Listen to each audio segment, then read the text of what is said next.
سنة.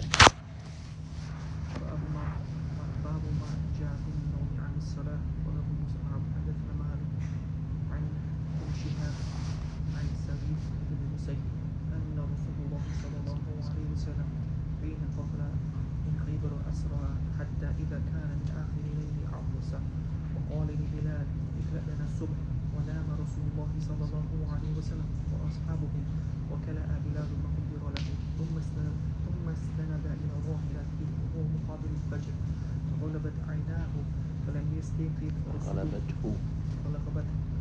فغلبته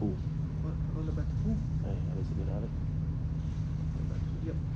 فغلبته عيناه فلم يستيقظ رسول الله صلى الله عليه وسلم ولا بلال ولا أحد من ربه حتى ضربتهم الشمس ففزع رسول الله صلى الله عليه وسلم فقال بلال يا رسول الله أخذ بنفسي الذي أخذ بنفسك. فقال رسول الله صلى الله عليه وسلم اقتدوا فبعثوا رواحلهم فاقتدوها شيئا ثم أمر رسول الله صلى الله عليه وسلم بلالا فأقام الصلاة فصلى لهم الصبح ونام ثم قال حين قضى الصلاة من نسي الصلاة يصليها إذا ذكرها إن الله عز وجل يقول أقيم الصلاة لذكري. طيب، باب ما جاء في النوم عن الصلاة. قال أبو موسى بن حدثنا مالك عن ابن شهاب عن سعيد بن المسيب أن رسول الله صلى الله عليه وسلم حين قفل من خيبر أسرع حتى إذا كان مقابل الفجر عرس حتى إذا كان آخر الليل، حتى إذا كان من آخر الليل. أن رسول الله صلى الله عليه وسلم حين قفل من خيبر أسرع حتى إذا كان من آخر الليل عرس فقال لبلال اكلأ لنا الصبح فكلأ بلال فنام رسول الله صلى الله عليه وسلم وأصحابه وكلأ بلال ما قدر له ثم استند إلى راحلته وهو مقابل الفجر فغلبته عيناه فلم يستيقظ رسول الله صلى الله عليه وسلم ولا بلال ولا أحد من الركب حتى ضربتهم الشمس ففزع رسول الله صلى الله عليه وسلم فقال يا بلال، فقال بلال يا رسول الله أخذ بنفس الذي أخذ بنفسك. فقال رسول الله صلى الله عليه ثم قال رسول الله صلى الله عليه وسلم فقال رسول الله صلى الله عليه وسلم اقتادوا فبعث رواحلهم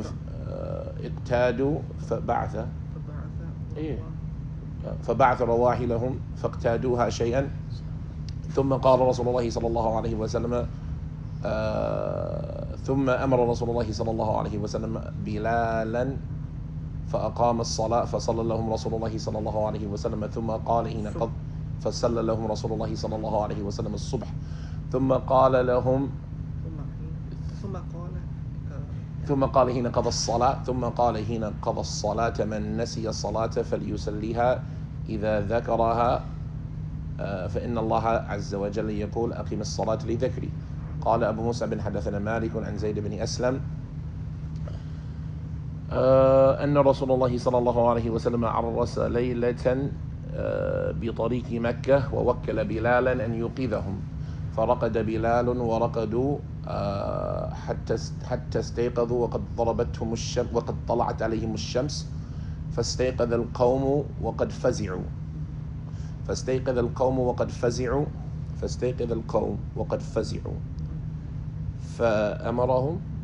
فأمرهم رسول الله صلى الله عليه وسلم أن يركبوا حتى يخرجوا من ذلك الوادي ثم قال إن هذا واد به شيطان فركبوا حتى خرجوا من ذلك الوادي ثم أمرهم رسول الله صلى الله عليه وسلم أن ينزلوا وأن يتوضؤوا وأمر بلالا أن ينادي بالصلاة أو يقيم أن ينادي للصلاة أو يقيم للصلاة للصلاة أو للصلاة للصلاة ثم أمر بلالا أن ينادي للصلاة أو يقيم ثم صلى رسول الله صلى الله عليه وسلم بالناس ثم انصرف إليهم وقد رأى من فزعهم فقال يا أيها الناس إن الله قبض أرواحنا ولو شاء لردها إلينا في حين غير هذا. ثم التفت فمن نام فإذا رقد أحدكم عن صلاة أو نسيها فليصليها ثم فزع إليها فليصليها كما كان يصليها. ثم التفت إلى أبي بكر فقال إن الشيطان أتى بلالا وهو قائم يصلي فأضجعه فلم يزل يهدئه كما يهدئ الصبي حتى نام. ثم دعا رسول الله صلى الله عليه وسلم بلالا فأخبر بلال رسول الله صلى الله عليه وسلم مثل الذي أخبر رسول الله صلى الله عليه وسلم أبا بكر فقال أبو بكر أشهد أنك رسول الله. تفضل. ده حديث الأول. قال ابن مسعود قال حدثنا مالك عن شهاب عن سيد المسيب أنه قال أن رسول الله صلى الله عليه وسلم حين قفل من خيبر أسرع حتى إذا كان من آخر الليل عروسا فقال لبلال اكلأنا الصبح فكلأ بلال ما قدر ونام رسول الله صلى الله عليه وسلم وأصحابه وكلأ بلال ما قدر له ثم استند إلى راحلته وهو مقابل الفجر فغلبته عيناه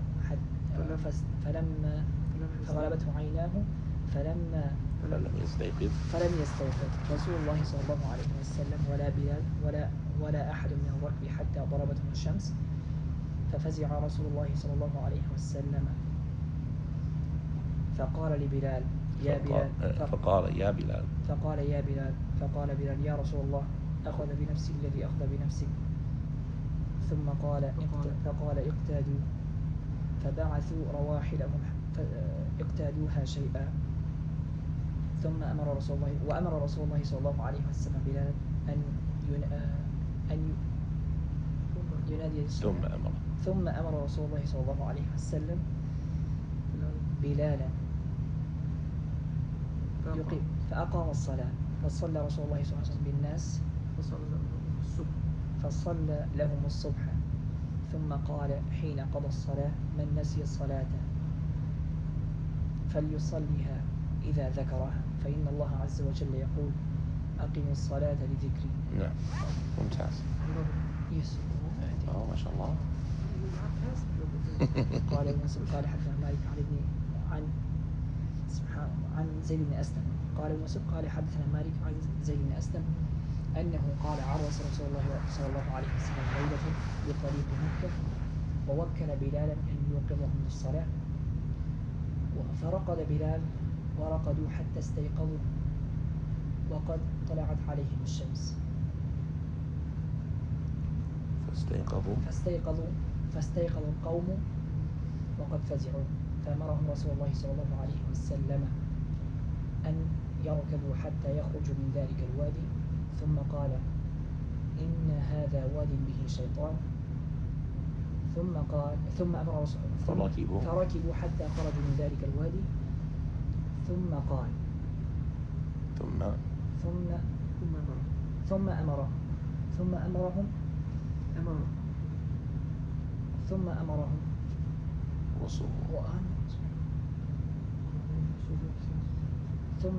رسول الله صلى الله عليه وسلم أن ينزلوا وأن يتوضأوا وأمر بلال أن يقيم أن ينادي للصلاة أو يقيم فصلى رسول الله صلى الله عليه وسلم بالناس وانصرف إليهم وقد رأى ثم انصرف إليهم وقد رأى من فزعهم فقال أيها الناس إن الله عز وجل قبض أرواحنا ولو شاء ردها إلينا في حين غير هذا فإذا رقد أحدكم عن الصلاة فليصليها كما كان يصليها ثم التفت رسول الله صلى الله عليه وسلم إلى أبي بكر الصديق رضي الله تعالى عنه فقال إن الشيطان أتى لبلال فأضجعه فلم يزل يهدئه كما كان يهدئ الصبي حتى نام ثم دعا رسول الله صلى الله عليه وسلم بلالا فأخبر بلال رسول الله صلى الله عليه وسلم مثل الذي أخبر رسول الله صلى الله عليه وسلم أبا بكر، فقال أبو بكر أشهد أنك رسول الله. ولو شاء لردها أو لو شاء ردها. ولو شاء وردها. إن الله قبض أرواحنا. ولو شاء ردها. رد بدون لا. أبو بكر الصديق ثم التفت إلى أبي بكر فقال إن الشيطان أتى بلالا فلم يزل وهو قائم يصلي فأضجعه فلم يزل يهدئه كما كان أو كما يهدأ الصبي. نعم طيب. إنه was another one كما يهدأ الصبي حتى نام ثم دعا رسول الله صلى الله عليه وسلم أبا بكر بلالا فأخبر بلالا. طيب. So نولى صديق and in other words. طيب بسم الله الحمد لله والصلاة والسلام على رسول الله وعلى آله وصحبه ومن والاه. اللهم علمنا ما ينفعنا وانفعنا بما علمتنا وزدنا علما إلى علمنا ولا حول ولا قوة إلا بالله. فهذا الباب, this chapter, باب ما جاء في النوم عن الصلاة. This chapter was suitable to be brought after what was mentioned in the last chapter. What was the last chapter? جامع الوقت. And if we looked at جامع الوقت, ما جاء في جامع الوقت, we saw that at the end of it, it had to deal with specifically the person who was unconscious during the time of prayer. It ended with the statement of Abdullah ibn Umar كما رواه عنه نافع كما رواه عنه مالك أن ابن عمر رضي الله تعالى عنه أغمي عليه فلما أفاق فذهب عقله فلما أفاق لم يقضي الصلاة أن عبد الله بن عمر أغمي عليه فذهب عقله فلم يقضي الصلاة. وقال مالك ذلك لأن الوقت قد ذهب. ذلك لأن الوقت قد ذهب. ذلك لأن وذلك أن الوقت ذهب. ذلك لأن الوقت. وذلك أن الوقت ذهب ولو كان في الوقت أما من كان في الوقت صلى أما من أفاق في الوقت صلى. وذلك أن الوقت ذهب وأما من أفاق في الوقت صلى. طيب وهو في الوقت. طيب مرة أخرى مالك عن نافع عن عبد الله بن عمر أن عبد الله بن عمر أغمي عليه فذهب عقله فلم يقضي الصلاة. قال مالك وذلك أن الوقت ذهب أما من أفاق وهو في الوقت صلى. So that narration was about the person who has lost their consciousness and do they make up the salat or not. And we talked about that conversation about if it's more than 5 salat, if it's less than 5 salat. And we talked about the difference between insanity, unconsciousness, and sleep. And so here, Imam Malik rahimahullah ta'ala is bringing the chapter that deals with sleep. Because as it relates to insanity, then the affair is decided by the hadith of the Messenger sallallahu alaihi wasallam, rufi al-qalam an al-thalath, that the pen has been lifted off of 3. And he mentioned from the 3 the insane. And we talked about how the pen is 2 types, the pen of obligation and the pen of performance. And so the pen of obligation is lifted off of the insane as well as the pen of performance. So he doesn't have to do it, nor is it accepted if he does. And then we talked about the pen of obligation, like that which is on the child, that he doesn't have to do it, but it is accepted if they do. I.e. the ajr is written down for them. And then we talked about the 3rd pen, which is the pen of the sleep, and that the pen of obligation is still upon them, and that they still have the obligation of performing the salat, and that's what this chapter is here to establish. And this is because if it wasn't for this, and we see that the insane person doesn't have to pray, and the child doesn't have to pray, it would lead you to think that the sleep individual, if they slept during the time of the salat, doesn't have to pray.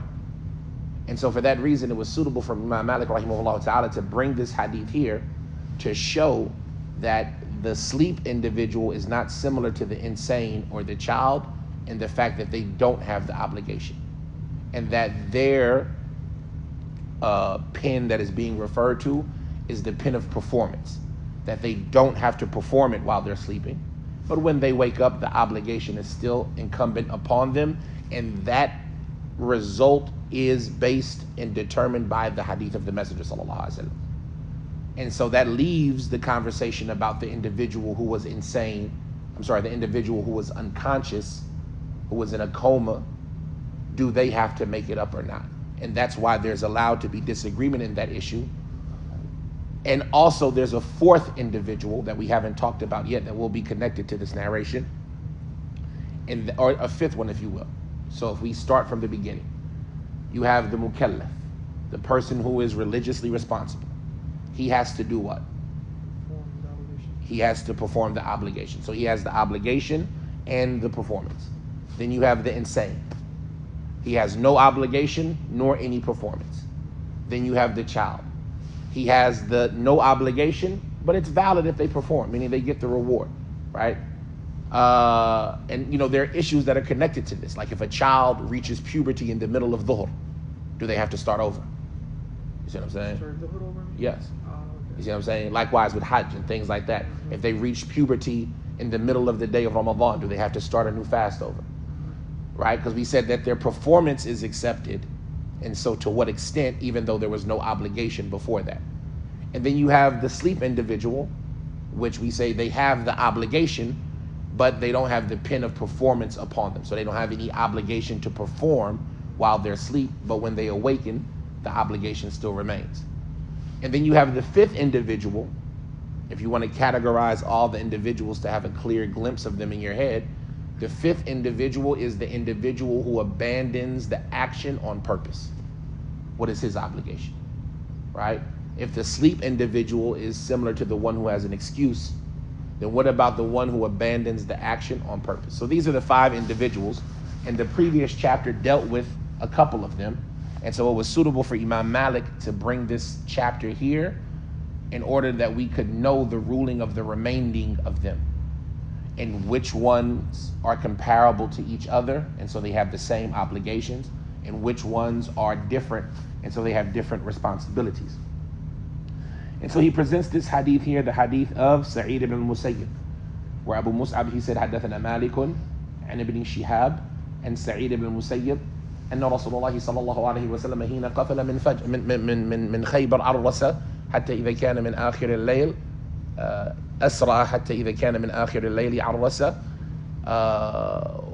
وقال لبلال اقلأ لنا الصبح فنام رسول الله صلى الله عليه وسلم وأصحابه وكلأ بلال ما قدر له ثم استند إلى راحلته وهو مقابل الفجر فغلبته عيناه فنام رسول الله فلم يستيقظ رسول الله صلى الله عليه وسلم ولا بلال ولا أحد من الركب حتى ضربتهم الشمس ففزع رسول الله صلى الله عليه وسلم فقال يا بلال فقال بلال يا رسول الله أخذ بنفس الذي أخذ بنفسك ثم قال رسول الله صلى الله فأمرهم فقال رسول الله صلى الله عليه وسلم اقتادوا فبعث رواحلهم فاقتادوها شيئا ثم أمر رسول الله صلى الله عليه وسلم بلالا فأقام الصلاة فصلى لهم رسول الله صلى الله عليه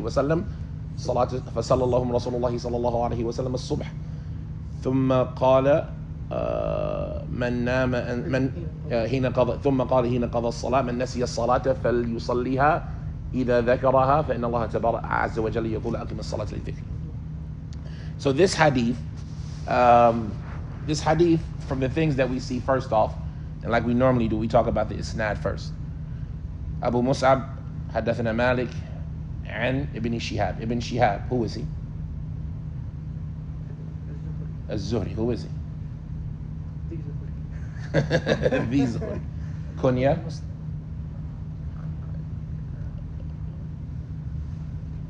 Abu Best one. What? Best one. Abu Bakr. Okay. Right? His kunya is Abu Bakr. His name is Muhammad ibn Muslim ibn Ubaidullah ibn Abdullah ibn Shihab az-Zuhri, right? Min Bani Zahra, right? So he's from the tribe that the Prophet ﷺ's mother was from, Bani Zahra ibn Kilab ibn Murrah, right? So that's where he meets up with the lineage of the Prophet ﷺ. He died in the year 125, 24. They said both things, right? 125. What about him? Who was he? The teacher of Imam Teacher Imam Malik, that's obvious. What about him? There's certain things that you should know about az-Zuhri. He was the first person to make the compilation. compile hadith in a book. He was the first person to compile hadith on the command of who? Was it one of the first person or The first person. There was another person. So there were people writing down hadith before Zuhri. Right. There were people writing down hadith during the time of the Prophet ﷺ, right? Abdullah bin Amr bin al-As, Uktub li Abi Shah, the Prophet ﷺ said, right? Ali had a narration that he wrote down from the Prophet that he would keep in the butt of his sword. Abu Bakr had written down the Prophet's hadith about the zakat for sadaqah. So there were people who were writing down hadith before Zuhri. But even amongst the Sahaba and the early Taabi'een, writing down hadith was criticizable, and they did not approve of it. It wasn't until the Khilafah of, some of them say Abdul Malik, where he commanded, I believe, Ibn al-Hakam or al-Hakam, I forgot which one, to write down some hadith. But the majority of them attribute this change in the paradigm of hadith collection to Umar ibn Abdul Aziz. And he was the first one to command the people to write down hadith, the same way Abu Bakr was the first one to command the people to gather the Quran in between two covers. So if we give that virtue to Abu Bakr of gathering the Quran in between two covers, then we give that virtue to Abdul Aziz, Umar ibn Abdul Aziz, of gathering the hadith, meaning the command. But who do we say gathered the Quran between two covers? Al-Musayyib al-Uthmani. We give that credit to Uthman, even though Abu Bakr was the first one, because Uthman is the one who did it for all of us. See what I'm saying? And so likewise, they give that credit to Zuhri, even though he did it with the command of Umar ibn Abdul Aziz, and there were people before him, because he was the first one who did it for all of us. He was the first one to compile these hadith in a diwan. And Zuhri, they say about him that he narrated about 2,000 hadith. And about 90 of them are hadith that nobody else narrates. He's the only one that has it, right? And so you look at a narration like that, when you وَقَوْلُ مُسْلِمٍ رَوَى الزُّهْرِيُّ تِسْعِينَ فَرْضًا كُلُّهَا قَوِيٌّ. And Muslim said that Zuhri narrates 90 hadith that nobody else has. All of them are authentic. All of them are strong. And so that's a status and a prestige in Islam that isn't for many other people, right? And from the qualities of Az-Zuhri, when they talked about him and his acquisition of hadith, they said that Az-Zuhri, he said to one of his companions, and I forget the name of the companion, Ta'al naktub hadith of Rasulullah. Come, let us write the hadith of the Messenger of Allah. And so they wrote the hadith of the Messenger of Allah. And then he said to his companion, Ta'al naktub aqwali ashabi Rasulullah. Come on, let's write the statements of the companions of the Prophet. And his companion, he said, no, I don't want to. And Zuhri did. And like this, Zuhri was more dominant and prestigious in knowledge than he became. And so these are just some of the things that we talked about. Abu Bakr Muhammad ibn Muslim, ibn Ubaidullah, ibn Abdullah, ibn Shihab, az-Zuhri, rahimahullah ta'ala rahmatan wasi'ah, who died in the year 125. Were you the first one to compile the hadith in the Yes. book and Sahaba's statements? No, meaning there was just something about his talab al-ilm. That was something about his talab al-ilm, right? He didn't stop at the Quran and the hadith. He also added to that the statement of the Sahaba. That's what I mean. Yeah, yeah. So he did.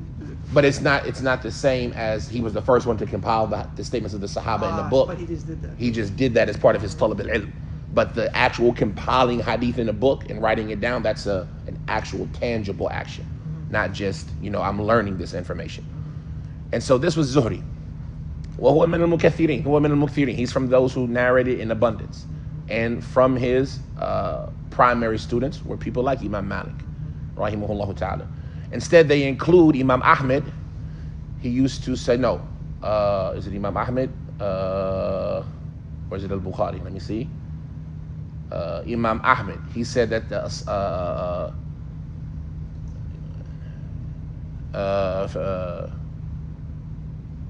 subhanallah. قلت عنه أحمد وجزم بن حنبل بالزهري and سالم أي أن أبيه البري. Imam Ahmed rahimahullah ta'ala, he said الصح الأسانيد. Right, we know that al-Bukhari rahimahullah, he said the most authentic isnad is what? Malik, Nafi, and Abdullah ibn Umar. Imam Ahmed, he said that as-sah al-asani, the best isnad is az-Zuhri on Salim, and Salim ibn Abdullah, on Umar. I'm sorry, on Abdullah ibn Umar. Zuhri on Salim, on Abdullah ibn Umar. That's the opinion of Imam Ahmed, that is the most authentic isnad. So that shows you some of the Ibn Shihab and Salim and Abdullah ibn Umar. Ibn Shihab from Ibn Shihab. No, but who took from him? Oh, so when we talk about asah al-isnad, you got to start somewhere. You see what I'm saying? So like when they say the most authentic chain was Malik on Nafi on Abdullah, right? Well, who took from Malik? Well, you got to start from somewhere. So they compartmentalize it there. Okay. And then some people say, well, the best student of Malik was Shafi'i. And then some people say, like Iraqi, well, the best student of Shafi'i was Ahmed. So the best hadith is Ahmed on Shafi'i, on Malik, and on Nafi, on Abdullah. Right? Even though there's only like 20-something hadith like that. While others say, no, it's Zuhri on Salim, on his father. Right? And so if you say that, you could say, okay, Malik on Zuhri, on Salim, on his father. But from that point, it doesn't matter because the chain is, and that's what we call in the science of the hadith, madar al-hadith. Who does the hadith revolve around? You see what I'm saying? So you might have an isnad where there's 20 people that narrated from this one teacher.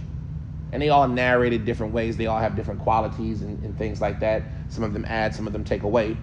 But the hadith is whose hadith? 20 people narrated from one teacher. Whose hadith is it? It's that teacher's hadith. You see what I'm saying? So when you're doing the takhrij or when you're studying the hadith, you get to that spot. And then you branch up. That's the hadith. And then everything under it is just the different pathways. So when we talk about like what is the hadith, it doesn't start from Bukhari. It doesn't start from Ahmed. You see what I'm saying? It starts from that one focal point that's called the madar, the center point, the circle point of the hadith. From there on up. And then from under there is where you start looking at the different turuq. Who narrated it? He narrated it this way and he agreed with him, but he narrated it that way and he agreed with him, but there was somebody else who narrated and he made it longer, but this guy made it shorter. And that's where you get the science of how to tell if somebody's reliable or not. Because they're all taking from this one teacher and he has 20 students, how much do they agree? And if 19 of them agree and one of them disagrees, we'll say about the one who disagreed what? He's weak. You see what I'm saying? And that's how we get the science of grading the people's precision. And that's how you get the science of mutaba'at, how to know if the hadith has support. Because we go to this one person and see, okay, who else narrated along with this student and that student. And so the point is that Zuhri, it's said about him that he has one of the golden chains or one of the most authentic chains, a Zuhri on Salim ibn Abdullah ibn Umar, on his father, Abdullah ibn Umar ibn al-Khattab. Now, so that's Zuhri. I want to set your expectations. We're going to take both of the hadith together. The hadith of Ibn Shihab and the hadith of Zayd ibn Aslam. But we're not going to get past people today. It does not look like we're going to get past people today. Past the people, past the isnad. So this week we'll cover the isnad, and next week we'll cover the meaning of the hadith and the benefits. And the reason I say that is every once in a while we come across a person who deserves that we learn as much about him as we can. And it's not sufficient enough to just talk about them in passing. Sometimes we come across a person, like for example, and all of them are great people. Busr ibn Sa'id. What about him? You remember anything? You remember anything? No. Well, right? And even me, I don't remember much about him. I think he died like in the something like, I want to say 116 or 106, but I don't remember much about him. You see what I'm saying? He was a reliable scholar. But those are people that you remember their name. Maybe the next time you come across their biography, you'll remember their death. Maybe the next time you come across their biography, you'll remember a point of their life, something unique about them. And by the time you've read about them 10, 15 times, you're on a first name basis with them. It's like you know them. But you had to meet them more than once. While some people know, the moment you hear about them, you need to know about them. You need to spend as much time as you can getting to know them as good as you can, because these are the people. And in this chain, we have two of them. In reality, we have three of them. In these two hadith, we have three of those type of people. But we're not going to get to the third one because he deserves his own lesson by himself. So if we look at these asanid, we see the first isnad is Abu Mus'ab and Malik and Ibn Shihab, who we talked about it in the past. And he was one of those people that he deserved from us to give him his own lesson. On Sa'id ibn al-Musayyib or Musayyab. People disagree about how to say it, and there's a lot of them that say you should say Musayyab. Abu Muhammad Sa'id ibn al-Musayyab ibn Hazm. Ibn Huzn al-Makhzumi. Abu Muhammad Sa'id ibn al-Musayyab ibn Hazn, or ibn Huzn or al-Hazn al-Makhzumi. طيب. And then after him, he narrates on the Prophet ﷺ and who? Bilal. Bilal, Abu Abdullah or Abu Abdul Karim ibn Rabah من موالي بني من Taymi Mawlahum. And then in the next hadith we have Zayd ibn Aslam, who we spoke about before. Zayd ibn Aslam, does anybody remember when he died? Zayd ibn Aslam, it wasn't 134, was it? 134 or 136? Right, Zayd ibn Aslam, his father being from the freed slaves of Umar ibn al-Khattab, Aslam, and Zayd ibn Aslam being from the ulama, who was very prominent, the scholars of tafsir, from the freed slaves of Umar and Bani Adi. And then he narrates on the Prophet ﷺ and who? Abu Bakr.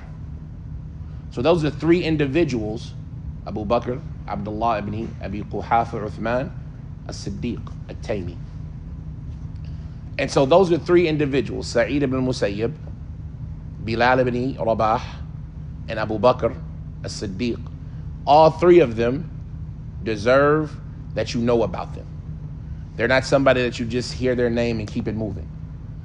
And the reason behind this is these are the stars and the figures in Islam that everybody should know about and has to spend at least one moment learning about. Because if you do not, what will happen is that every time you come across them in the future, the people will say, and they don't need to be talked about because of how much everybody knows about them. But if you never actually learned about them the first time you had the opportunity to learn about them, every time somebody else has a class and says, Abu Bakr, we don't even need to talk to about Abu Bakr. Everybody knows Abu Bakr. You'll be sitting and saying, well, who's Abu Bakr? I mean, I know about him, but I mean, like, what do I really know about him? If somebody says, and Bilal is well known, we don't need to spend time talking about Bilal, you'll say, well, who is Bilal? I mean, I've heard of him, but I don't know about him. And so you'll miss out, as opposed to when we come across Al-A'raj, and I say Abdurrahman ibn Hurmuz, and you'll say, okay, and we go over his biography. So you need to learn about these people immediately. So in front of us we have Sa'id ibn al-Musayyib. When it comes to talking about him, we're going to try to talk about him in a couple of different ways. We're going to talk about his identity, right? And these are things that you should always do with every person, right? Arrange your thoughts about how you're going to memorize about them. You have his identity. What was his name, his kunya, his lineage, his nasab, all of that information. We're going to talk about his manaqib, his status in Islam, right? Who was his teachers, who was his students, what was his quality as a person. You want to talk about, or should I say, we're going to talk about his character, right? Some of his actions and his characteristics and his qualities. We're going to talk about his life, and a lot of times the life will either be positions or like events that occurred in their life or fitna that they went through. When we talk about, because most of the scholars of the past, you'll find that they went through fitna, and that fitna is very helpful later on. And those are the things that are the most important part of it. Like when you see their life, because that's the example of how to be as a Muslim. We see the things that they did that were right. We see the mistakes they might have made, even in spite of being who they were in Islam. And we also know how to handle those events that happened during our lives and how to refute the people who try to use their stories for their incorrect agendas, as we'll see with Sa'id ibn al-Musayyib, for example. And then you finish it off with maybe some of his statements, some of his wisdom, because, I mean, that's the jewel of the Salaf, the statements they had that were wise. And then after that, his death, rahimahullah ta'ala. And then we'll, if we have time, we'll talk the same thing about Bilal in a much shorter amount, because Bilal, we didn't, everybody knows about Bilal. But we'll talk about him in a similar fashion, inshallah. So, Sa'id ibn al-Musayyib. We said his kunya was Abu Muhammad. Abu Muhammad, Sa'id ibn al-Musayyib, ibn Hazn or Huzn. I'm going to double check that. I gotta know for sure.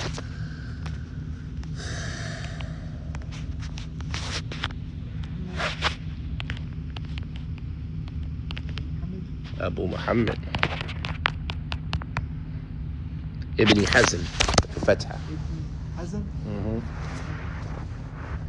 Abu Muhammad Sa'id ibn al-Musayyib ibn Hazn ibn Abi Wahab ibn Amr ibn A'id ibn Imran ibn Makhzum ibn Yaqza. Right?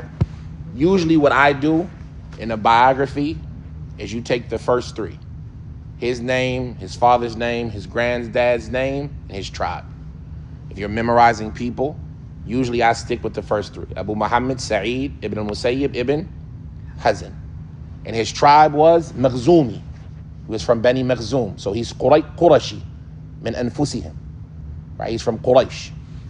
Right? Min anfusihim. He wasn't a freed slave. He wasn't somebody who was attributed to them through being freed by them. He was actually from Quraysh. They say about him, al-Imam al-Alam. The Imam. And that's without any competition. So from the qualities of Sa'id ibn Musayyib is that he was known as Sayyidut Taabi'een, the best of the Taabi'een. And that's almost bila munazir. That's almost without any competition. Meaning sometimes you might hear people say like Hasan al-Basri, Muhammad ibn Sirin, somebody might throw Alqamah, right? Or al-Aswad, right? From the students of Ibn Mas'ud. But almost without competition and without a doubt from the people of Medina, it's Sa'id ibn Musayyib. Number one. When you talk about the best of the Taabi'een, it's Sa'id ibn Musayyib. And that's a fact. As we're going to read some of the people who said that about him, but he used to give fatwa and talk and teach while the Sahaba were still alive. And Abdullah ibn Umar said about him, huwa ahad al-mufteen. He's one of the people who can teach this religion and give religious answers. This is Abdullah ibn Umar saying about him. And it said that Abdullah ibn Umar, he himself used to narrate about his father. He used to tell stories about his father that he learned from Sa'id ibn al-Musayyib. And he tasawwar. Abdullah bin Umar, the Sahabi, who was there, right? Ustusghira yawm al-Badr. Abdullah bin Umar was there, but he was just found too young on the day of Badr. And he snuck into the battle of Uhud. And he participated in the battle of Ahzab. And he's narrating on Sa'id ibn al-Musayyib stories about his father. And that's because Sa'id ibn al-Musayyib, he was born with 2 years having passed into the Khilafah of Umar. He was born with 2 years having passed into the Khilafah of Umar. Does anybody remember when Umar became the Khalifa? What year? Yeah, what year? 13. 13. So Sa'id ibn Musayyib was born year 15. And that means that when Umar died, he would have been 8. He would have been 8 when Umar died, because Umar was the Khalifa for 10 years. Sa'id ibn Musayyib, there's disagreement, did he hear from Umar or not? Did he actually meet Umar? And perhaps the stronger opinion is that he met Umar in the general sense, i.e. hearing him on the minbar, as the khatib, as the imam of the people of Medina, While he was a kid. while he was a kid. But he was 8 years old.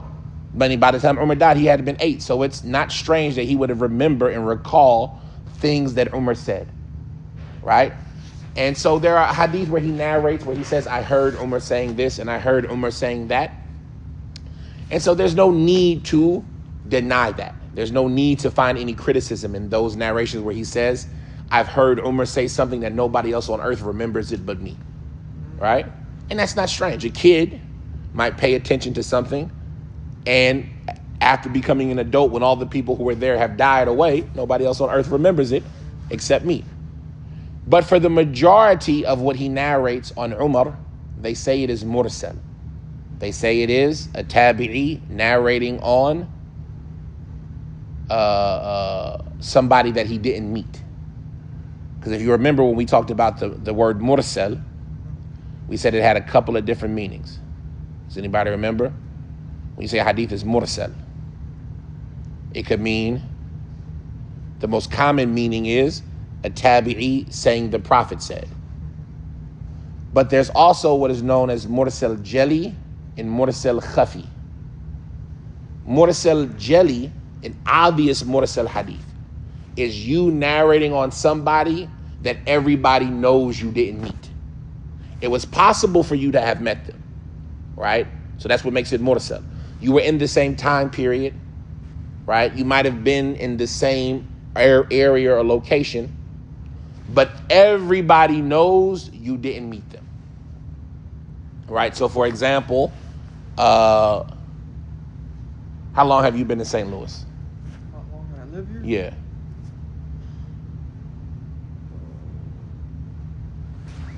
Since like the second grade.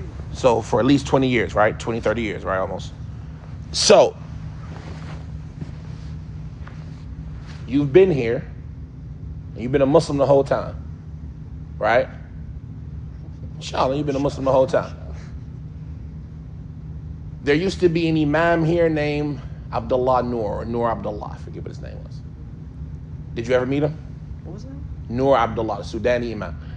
And everybody who knows Fadl knows that, Fadl wasn't coming around back then. He wasn't around, right? So if you ever said, Noor Abdullah said, are you lying? Do we think you're doing tadlis? Why not? Because you know that I didn't meet him. We know you didn't meet him. You see what I'm saying? So that's what it's called, tadlis jelly. I'm not tadlis. Irsal jelly, right? We know you didn't meet him, even though it was possible. And there's no criticism there because everybody knows. So it's not like you're trying to be deceptive. So you have mursal, meaning a tabi'i saying the Prophet said it. You have mursal jelly, where you're narrating on something who was in your time frame, but everybody knows you didn't meet him. Then you have what is known as mursal khafi,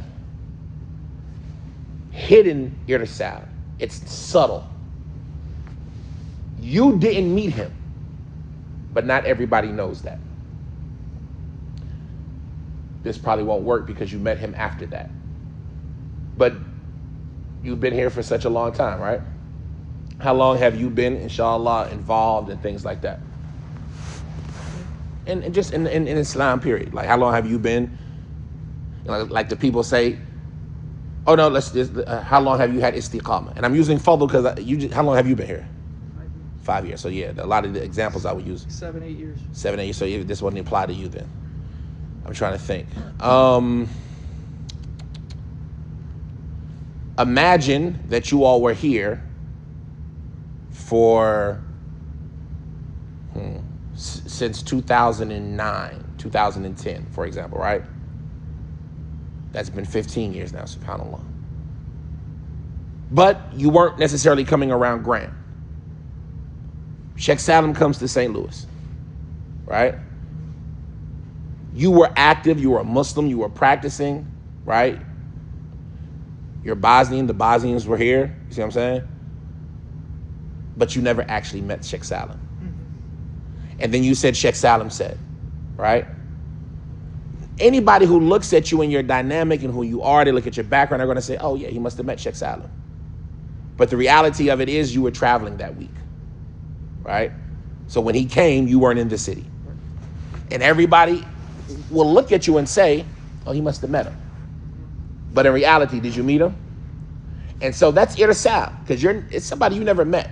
So it's not tadlis, because tadlis has to be your teacher, somebody that you actually met. But in this circumstance, you never met him, so what am I doing? I didn't meet him. So when I say he said, I'm not being deceptive, I'm not being tricky, because I didn't meet him. But because it's hidden, they call that irsal khafi, subtle irsal. And so when it comes to Sa'id ibn Musayyib, first off, since we're here, we'll talk about it now. When we look at this isnad, we see that this isnad is what? What's it called? No.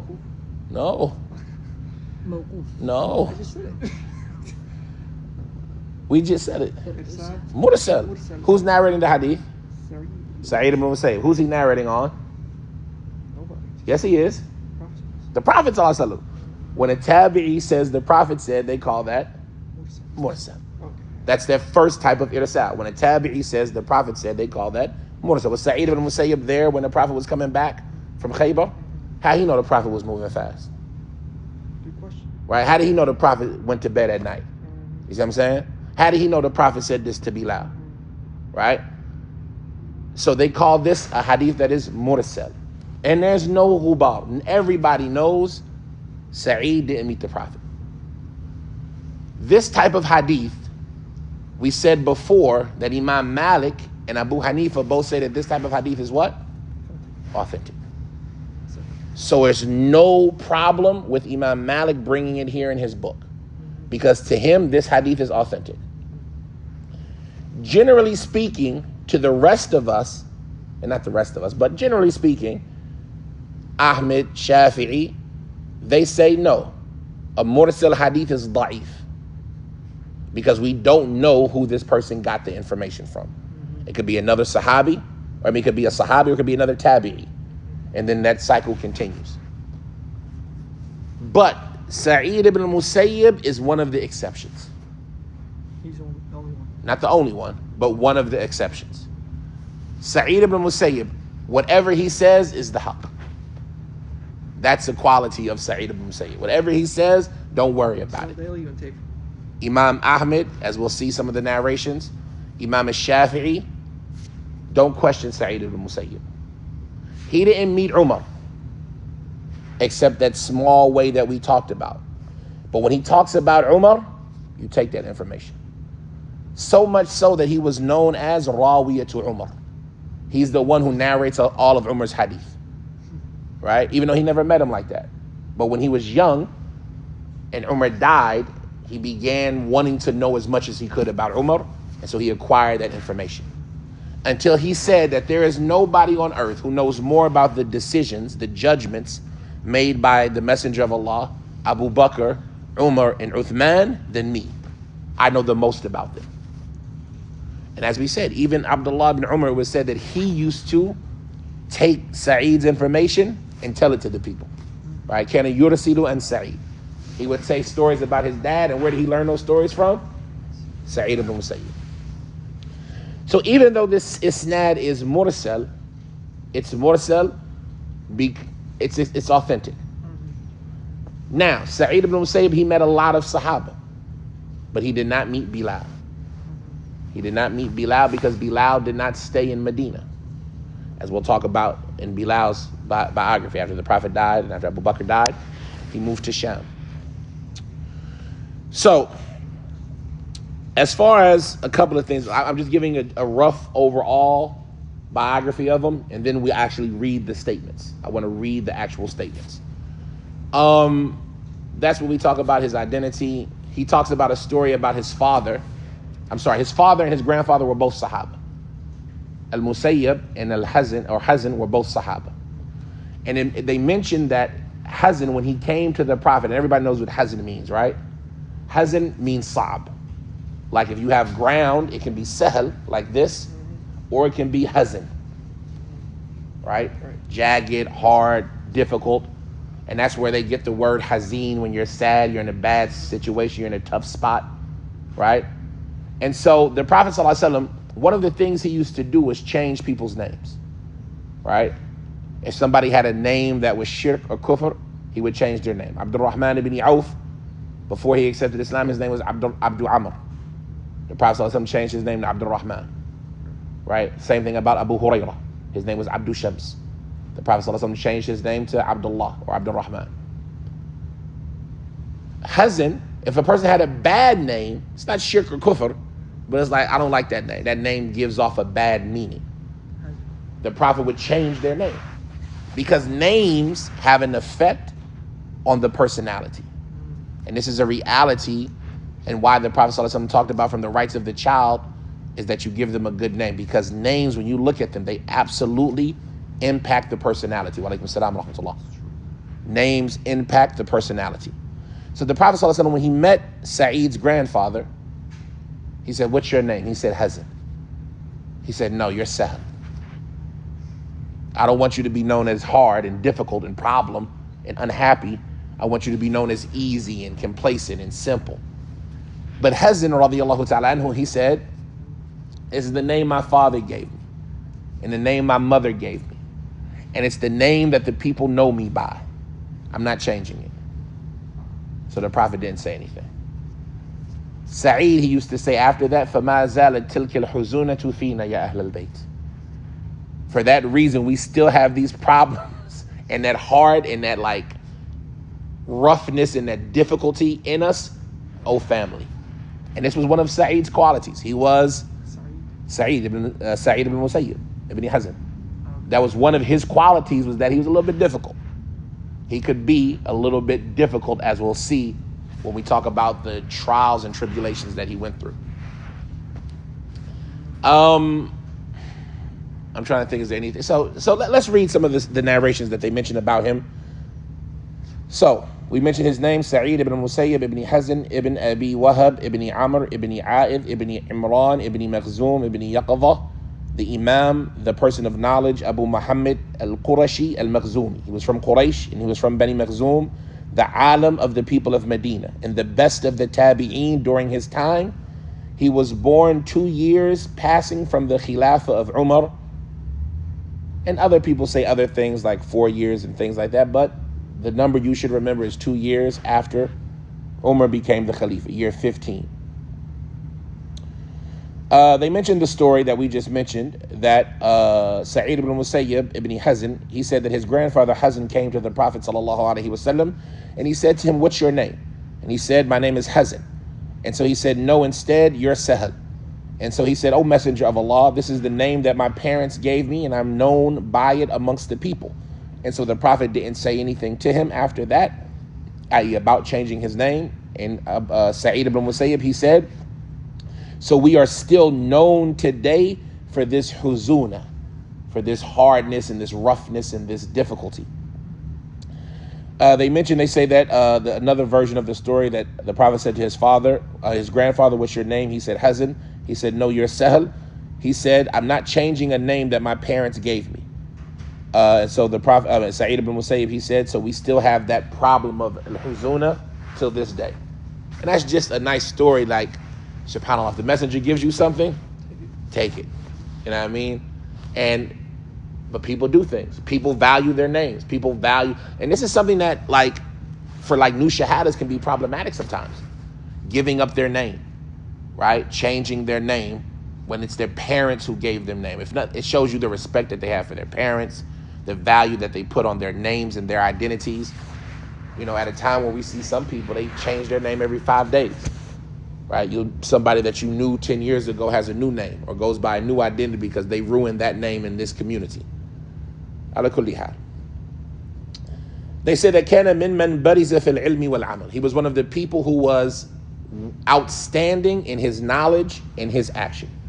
And outstanding here, it means he was like, you couldn't miss him in his knowledge and in his actions. He met from the Sahaba, Umar. He saw Umar and Uthman and Ali and Zayd ibn Thabit and Abu Musa al-Ash'ari and Sa'ad ibn Abi Waqqas and Aisha and Abu Hurairah and Ibn Abbas and Muhammad ibn Maslama and Salama, and a large number of them besides those individuals that we named. And he heard from Umar, right? He heard from Umar, as we mentioned. From the people he also narrates on is Ubay ibn Ka'b and Bilal, but he never met them. And Sa'd ibn Ubadah, but he never met him either. And Abu Dharr and Abu Darda, the same thing. As well as Ali, right? There's questions, did he narrate on Ali or not? And Sa'd here, and Uthman, and Abu Musa, and Aisha, and Sharik, and Ibn Umar, you can find his hadith on them in the Bukhari and Muslim, right? And they just mention where you can find some of his hadith. From his students, we're not going to talk too much about his students because who isn't a student of his, right? But they mention people that you've heard about, like, I'm trying to see some of these names that we've already come across. Yahya bin Sa'id al-Ansari, Ibn Hurmuz, Abdul Rahman ibn Hurmuz al-A'raj, Amr ibn Dinar. Who else do we have here? Qatada was his student. In Qatada, he really stuck with Sa'id ibn Musayyib. Qatada, he got a lot of his knowledge from Sa'id ibn Musayyib. Likewise, Az-Zuhri. Az-Zuhri, he said about himself, he said, I used to sit with Tha'laba ibn Su'ayr, learning from him the history and biographies of people. So like when Zuhri was young, he used to sit with Tha'laba ibn Su'ayr, and he would learn people's lineages and sab, right? And then he said to him one day, I want to learn fiqh. You know, I'm learning about the people, who they're from, what this tribe goes back to, who they meet up with, but I want to learn the religion. And so Tha'laba, he said, if that's what you want, then you need to go to that old man, Sa'id ibn Musayyib. And so Ibn Shihab, he said, I sat with him for 7 years, and I thought that nobody had knowledge besides him, meaning he was uncomparable to everybody else. For 7 years, Az-Zuhri is learning from Sa'id ibn Musayyib. He says, and Khalid ibn Abi Imran, Muhammad ibn Yahya ibn Habban, he said that the leader of the people of Medina during his time, and the one who was advanced over all of them in giving answers of the religion, was Sa'id ibn Musayyib. And he was known as the faqih of the fuqaha, the scholar of the scholars. And another person mentioned him and said he was the scholar, the alim of the ulama, the scholar of the scholars. Sa'id ibn Musayyib, Makhul and Muhammad ibn Ishaq, the contemporary Imam Malik, they said that he said that Makhul said, I traveled the earth seeking for knowledge, and I did not meet anybody more knowledgeable than Ibn al-Musayyib.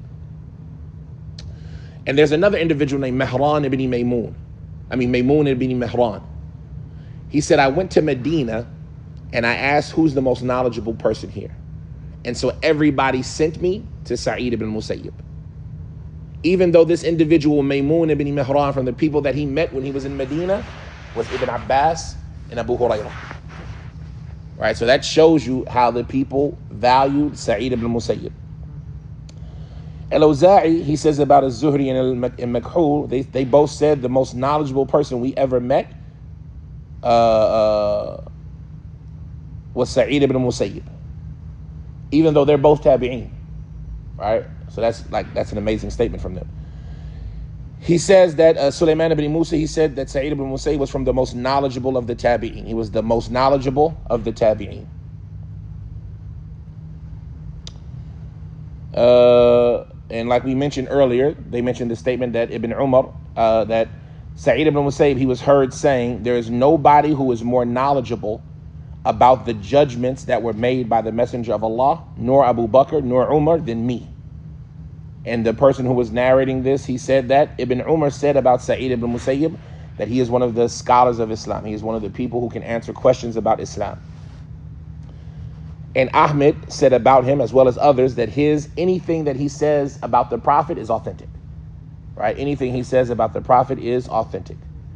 There was a narration, it's mentioned later on, that somebody asked Sa'id ibn Musayyib, where'd you hear that from? He said, yeah, bin akhi. Oh, nephew, don't ask me where I got it from. Because we only take from reliable people. Right? So this is him attesting to himself that if I said the Prophet said it, the Prophet said it. And remember, this used to be the case early in Islam. Right? If you remember the hadith of Hudhayfa, if I'm not mistaken, is it Hudhayfa or Abu Hurairah? I'm pretty sure it's Hudhayfa. That we used to not ask about anything before the fitna. Right? And it wasn't until after the fitna when we started saying to the people, mention your names. Who did you get that information from? So early on in Islam, up until the fitna of the death of Uthman, people wouldn't ask about the isnad. If you said the Prophet said it, who's going to lie about the Prophet? That's one. And who's going to let you lie about the Prophet? Which is another part of why some people say that the Mursal Hadith has its value and is authentic. Because if you tried to say something in an environment like that the Prophet didn't say, everybody would do what? They would shut it down. If somebody came into the masjid and started praying with their hands on their head like this, everybody in the masjid would do what? We shut it down. Hey, akhi, you don't pray like that. And so a Mursal Hadith during that time period, it basically, some of them say it's even more authentic than a hadith with a chain. This is an actual statement that some of them have, that it's more authentic than a hadith with a chain. Because the fact that the person felt comfortable enough to leave the chain is them telling you it's authentic. And the fact that people weren't critical of it, but instead narrated it and kept it going, shows that they agreed with them. And so even though we might disagree nowadays, it shows you how the scholars in the past might have perceived something slightly different. And this is why people like Imam Malik and Abu Hanifa, who were the earlier scholars, accepted a hadith that was mursal. That being the case, when they asked Imam Ahmad about the marasil of Sa'id ibn Musayyib, he would say they're authentic. And he would say about the marasil of Ata ibn Abi Rabah and not az-Zuhri. Who's the other one? Is it Zuhri? Ata ibn Abi Rabah and another person, he would say about their marasil, shibhu la shay, nothing. It's as if they took from everybody. I want to say Sa'id ibn Jubair maybe, but he would say, oh no, Al-Hasan. He would say that their narrations are, nah, if they do mursal, it's nothing, right? But Sa'id ibn Musayyib is authentic. Now, Qatada, he said, I never saw anybody more knowledgeable than Sa'id ibn Musayyib. And Ali ibn al-Madini was the most knowledgeable person of weaknesses during his time. He was one of the four scholars, along with Imam Ahmed, Yahya ibn Ma'in, and Abu Bakr ibn Abi Shayba, who were the scholars of hadith of their time. So Ali ibn al-Madini, the one who Bukhari said, I've never belittled myself in front of anybody other than him. Ali ibn al-Madini, he said, there is no tabi'i who has more knowledge and is more vast in their knowledge than Ibn al-Musayyib. And to me, he's the best of the tabi'een. In Malik, he said about Ibn al-Musayyib, that Ibn Musayyib used to say, I would travel the distance of a day and a night just to get one hadith. When I was younger, I would travel a day and a night just to get one hadith from somebody. He said that I heard, some people mentioned on Sa'id ibn Musayyib that he says, I heard Umar on the minbar and he was saying, I better not find any of you having intercourse and not bathing, whether they come or don't come, or whether they ejaculate or don't ejaculate. If I find that, I'm going to beat you. That's something that Umar used to say. If you guys remember, we talked about what was the first big collective council meeting in Medina, right? The big, let's gather all of the Sahaba and figure this issue out. What do you think it was? Yeah, but I mean, that meaning like, well, even the making the Khalifa wasn't a big council meeting. That was just some of the Ansar, and Abu Bakr and Umar and Abu Ubaidah just showed up. Everybody was doing their, I'm talking about the first time we had to gather the board and figure out this issue. It was about a hadith, right? Huh? It was about a hadith. About what hadith? It was about the hadith of the water from the water. Al-ma'u min al-ma'. And do you have to take a ghusl after you had intercourse if you do not ejaculate? One of the Sahaba was saying yes. And Umar was like, why are you saying yes? You don't have to. And he said, I heard some of my uncles say it. And so he said, you're going to bring him here. And everybody, none of them could find, and he gathered all of Medina to find this answer until they said, you know, we got the wives of the Prophet, why don't we ask her? And so he asked Hafsa, and Hafsa said, I don't know. Until Aisha said, no, the Prophet ﷺ, if you sit between her four limbs, then qad wajab al-ghusl, then you have to make a ghusl. And so at that moment, Umar started telling everybody, whoever doesn't take a ghusl, whether you ejaculate or don't, if I find out about it, I'm going to beat you. At a time where the Christians, their first council, their first big meeting was to figure out what? Who is God? At a time when that was how their religion developed, who was God issue with us was established, right? We established that during the time of the Prophet. Was the Prophet a human or God?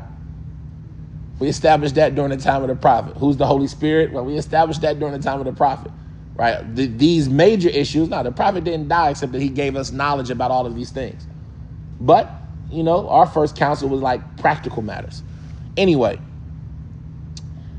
he says that Ibn Uyayna said on the authority of Yahya bin Sa'id, on the authority of Ibn al-Musayyib, he said, I was born 2 years passing from the Khilafah of Umar, and the Khilafah of Umar was for 10 years and 4 months. One of the things that's unique about Sayyid, I'm skipping around.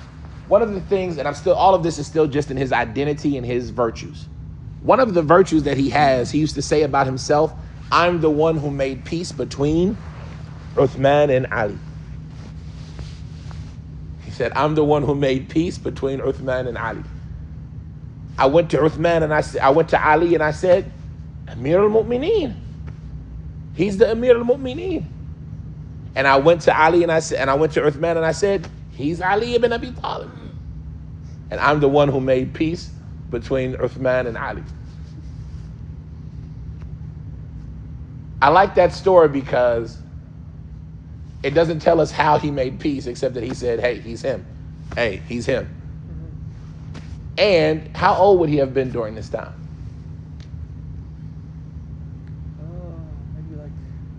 If he died if he was 8 when Umar died, and Uthman was the Khalifa for 12 years, the oldest he could have been is 20, right? And it seems that this is a story early on in the Khilafah of Uthman, when there would have been turmoil between Uthman and Ali about who's going to be the Khalifa. And so he's saying, no, I'm the one who solved it. I'm the one who made the peace, right? A young kid, I'm the one I told. And it's just funny to think about, right? How he's saying he feels that he's the one who made the peace. Because I told Uthman, hey, he's Ali. And I told Ali, hey, he's the Khalifa. Uthman ibn Abi Affan. So he said, I'm the one who made peace between Uthman and Ali.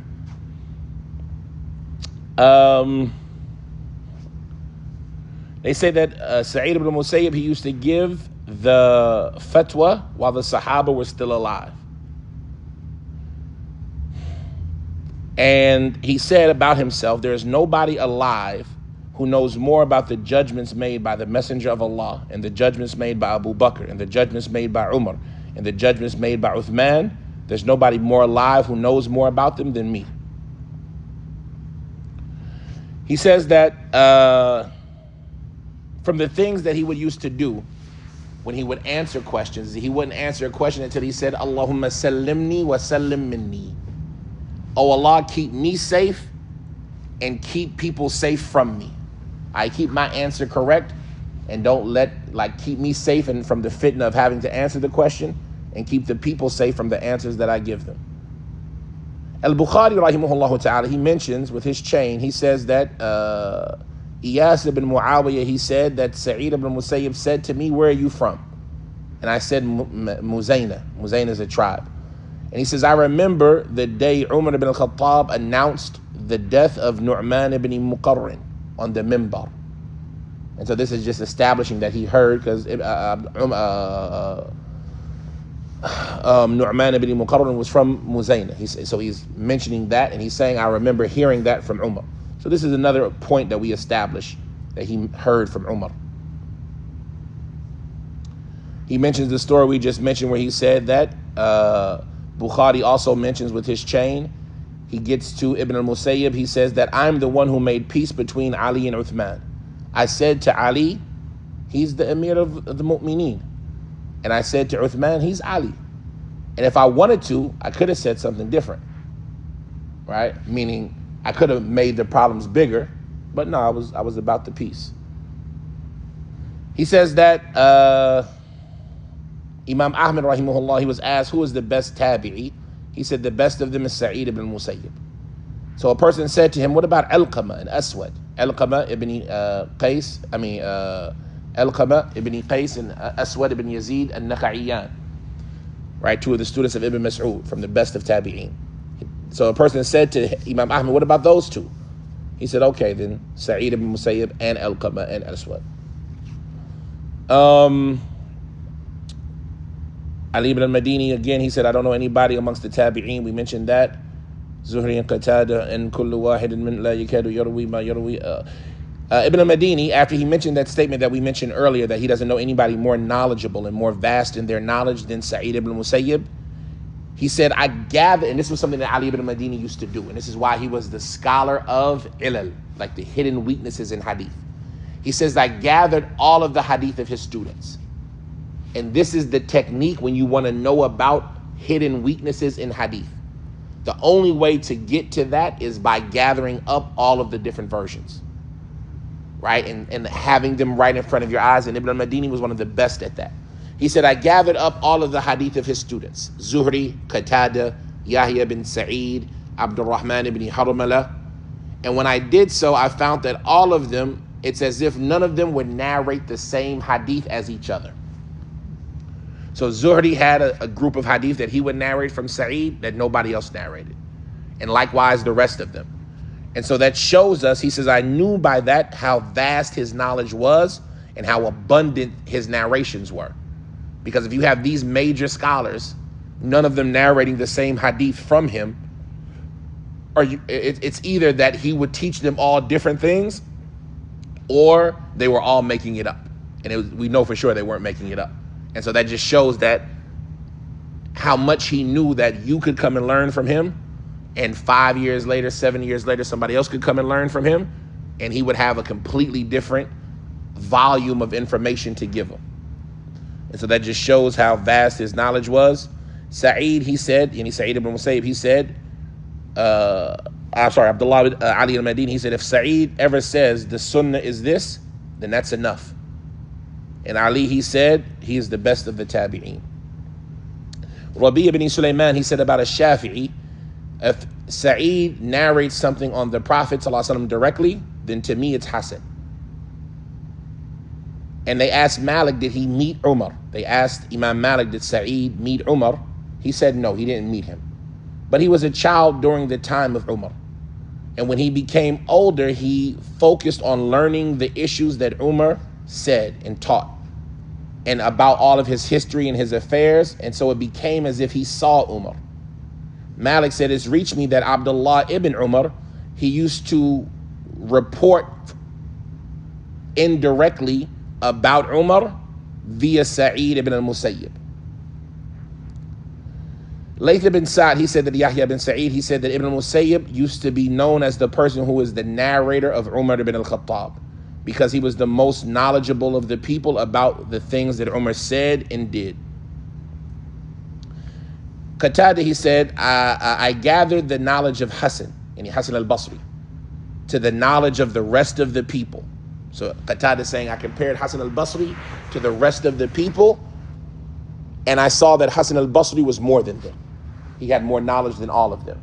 Except that whenever he had a problem, he would write and ask for the answer from Sa'id ibn al-Musayyib.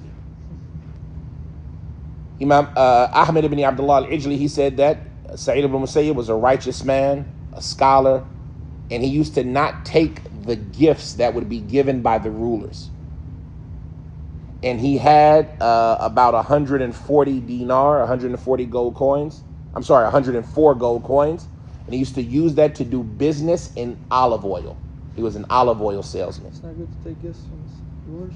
We're going to talk about why he didn't take gifts. So when we talk about gifts, there's two types of gifts that the rulers used to give.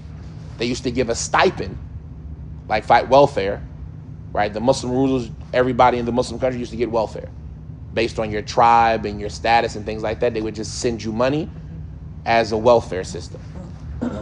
So a lot of people used to get that. And then there was also just the gifts, the extra gifts. You know what I mean? Oh, I like you. You know, I'm going to send you some money. I know you. I heard you struggling. I'm going to send you some money. So as far as the stipends, then, you know, a lot of people used to take it and a lot of people didn't. But as far as the gifts, then they would have a problem with the gifts. And this is especially during the time of Bani Umayyah. Because Bani Umayyah, they came into power in an incorrect method. Right? We know that, and I know when I talk about Bani Umayyah, I'm talking about Marwan and those after him. Well, not those after him. I'm talking about specifically Marwan. Because those after him were in power. So after the death of Muawiyah, right, Hassan, he descended from the Khilafah. Hassan was the Khalifa after Ali, right? And Hassan was the Khalifa for the end of the 30 years that the Prophet ﷺ said that the Khilafatul Rashida or Khilafatul Nubuwah after me is 30 years. When that 30 years came, Hassan said, I'm not the Khalifa no more. And he gave it to Muawiyah. He descended, and they call that year the year of the treaty, Am al-Sulh. And Muawiyah became the Khalifa, and he was a great Khalifa, the first king of the Muslims and the best of the Muslim kings. And after he died, his son Yazid had been given the pledge of obedience to be the next Khalifa. And that's where the fitna kind of started. And so you had the fitna of al-Hussein, and you had the fitna of Abdullah bin Zubayr, and other than them. And Yazid actually, you know, did some things that were problematic, like the death of Hussein. He was responsible for that and things like that. But after Yazid died, his son Muawiyah said, I don't want it. You all find your own Khalifa. And there were Taabi'een and Sahaba that were fighting during this time in Mecca under Yazid's command to get Abdullah bin Zubayr. And when they heard about the news that the Khalifa had died, everybody stopped fighting and said, Khalas, Abdullah Zubayr, you're the next Khalifa. Like, who's better than you right now? Who are we going to make the Khalifa besides you? So even though we were fighting against you a moment ago, we were fighting against you to obey the Khalifa. And now that the Khalifa is dead, we don't have any need to fight against you now. Would you have to obey him if Yazid would tell you to do that? That's the issue of ijtihad. And it depends on what Abdullah bin Zubayr was doing, and it depends on, you see what I'm saying? The Prophet said, strike their neck whoever they are. And so I wasn't there. I don't know what was happening. I don't know the details. I don't know what Abdullah bin Zubayr said or did. I don't know what kind of misinformation, because that's where it becomes important to understand this. A lot of the things have to do with misinformation. Right. I don't want to be the Khalifa. Like between Aisha and Talha and Zubair and Ali. They weren't trying to become the Khulafa. They just wanted the people who killed Uthman to be held accountable. But Ali had a different opinion. Not that he doesn't want to hold them accountable, but hey, I need to establish my government first. And so they ended up getting into a conflict. But because of that misunderstanding, when that conflict came, and then they remembered that, okay, whatever, you're the Khalifa, we'll back down. The Munafiqun started the fight, and now you got Sahaba fighting Sahaba. See what I'm saying? Now, if I was with Ali, was I right or wrong? If I was with Aisha, Talha, and Zubair, was I right or wrong? You see what I'm saying? That's the fitna. And that's why the Salaf, they used to say, Umar ibn Abdul Aziz, he used to say, a group of people, Allah kept our swords clean of their blood. Then let's keep our tongues clean of their honor. We don't need to talk about, well, what would I have to do in that situation? Because alhamdulillah, I was not there. You see what I'm saying? That being the case, we still know what happens. And so this is why we don't criticize either side. The Sahaba who fought against Ali, or the Sahaba who fought with Ali. They're all what? Sahaba, radiyallahu anhum.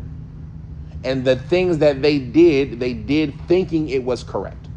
And so when you have these people, these righteous people, fighting against Abdullah bin Zubair, right, the grandson of Abu Bakr, the one who drunk the Prophet's blood, the Prophet said, your blood will never mix with the hellfire, right? The firstborn child of Medina. His mother was Asma. When you have these righteous people fighting against him in Mecca, you see what I'm saying? It doesn't mean they were irrighteous or that they were deviants or wicked people. They were doing what they thought they had to do. And it shows you that sincerity that when Yazid died, they stopped fighting, was ready to give him the bay'ah. And so during that time, all of the Muslims gave us Zubair the bay'ah. You're the Khalifa. And he was the legislated Muslim Khalifa. But there was a group of Bani Umayyah still in Sham that didn't give him the bay'ah. And they gave the bay'ah instead to Marwan. Even though the majority of the people of Sham, Mecca, Hijaz, Iraq, all of them had given the bay'ah to Abdullah bin Zubair, there was a group in Damascus that had given it to Marwan ibn Hakam. And those people began to fight now. And Marwan ended up winning. And so that's where Bani Umayyah had their second reign. If their first reign was Muawiyah and Yazid, their second reign was with Marwan.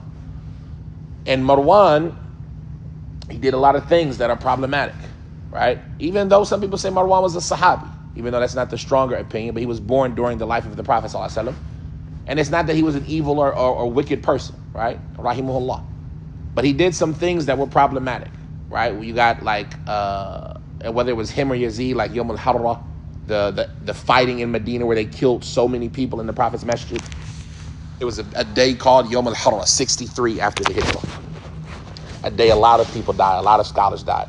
There's a story about Sa'id ibn al-Musayyib, like not leaving the masjid that day and praying in the masjid that day, and like hearing the adhan coming out of the cemetery. Yeah, like a mu'jiza, like a karama.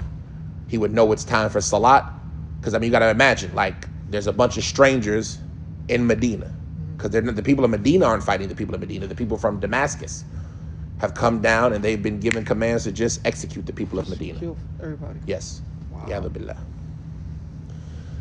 But, so during that time, the people, what are you going to be doing? Make a song. You're going to be going about your normal day? No. You're either going to be hiding, fighting, trying to defend yourself, running. You see what I'm saying? And so how do you know when it's time to pray? Ain't nobody calling the adhan. You see what I'm saying? Right, yeah.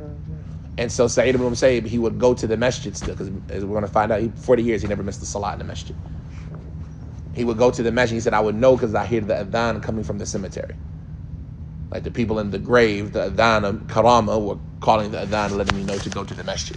And the people from Sham, from the Levant, would say, look at this insane person. He coming to the masjid on a day like today. But they would just leave him alone because they thought he was insane. The point of it is that, because you were asking the question about taking the gifts from the rulers. And so the point of it is that Bani Umayyah, when they came into power, because of some of the things that they did, they ended up taking wealth impermissibly. Right? They ended up taking a lot of people's wealth impermissibly. And so for that reason, a lot of the righteous people would not want to take money from them. Right? A lot of the righteous people would not want to take money from them. And it wasn't until Umar ibn Abdul Aziz that a lot of that money got put back where it belonged. Like Umar ibn Abdul Aziz, during his khilafah, he stopped jihad, right? And he wanted to focus, and he was only the khalifa for 2 years. But he stopped jihad and he wanted to focus on returning the mazalim, paying back everybody from the oppression that had been done before. And so that was one of the good things that Sulaiman ibn Abdul Malik did, putting Umar ibn Abdul Aziz as the khalifa, when it should have gone to Sulaiman's brother instead before him. But he did that, and that, got a lot of that volume off of the backs of Bani Umayyah. because Umar ibn Abdul Aziz fixed it and gave everybody back what they deserved. But the point of it is that Sa'id ibn Musayyib, he used to not take the gifts. He said he used to not take the gifts of the rulers, and he had about 104 dinar, like that was his money, that he used to use to do business in oil. He would sell olive oil, and he was blind in one eye, right? And this is during the later years of his life, because I want to say Abdul Malik. Okay, so Marwan became the Khalifa in the 60s, right? Muawiyah died about 42, right? No, Muawiyah became the Khalifa about 42, and he died about in the 60s, like 63. Muawiyah became the Khalifa in the 40, and he died about 63. He had a 23-year Khilafah. And then I think Yazid had like 2 or 4 years, so that's 65, 67. And then Marwan became the Khalifa after that. And so you're like at 68, 69. And then Abdul Malik became the Khalifa in 74. Right? And he had a long Khilafah to like the 80s. So you think about this story, when they talk about it, this would have been, somewhere after the 60s or the 70s. So Sa'id would have been an older person by now, right? Being born in the 13s. So he had gone blind in one eye. Abu Zur'a al-Razi, the famous scholar, he said that he was from Medina, and he was Qurayshi, and he was a thiqah, and he was imam. They say that Yazid ibn Abi Malik, he said, I was with Sa'id ibn Musayyib, and so he told me a hadith. And so I said to him, who told you this hadith, O Abu Muhammad? And he said, oh my brother, brother of the people of Sham. Right? So Yazid ibn Abi Malik, that just made me think about another story. But Yazid ibn Abi Malik was from the people of Sham. And so he's like, I love these stories, and I hope it's not boring. But to me, this is why these stories are important. Because the more you know about them, the more you actually visualize what's going on.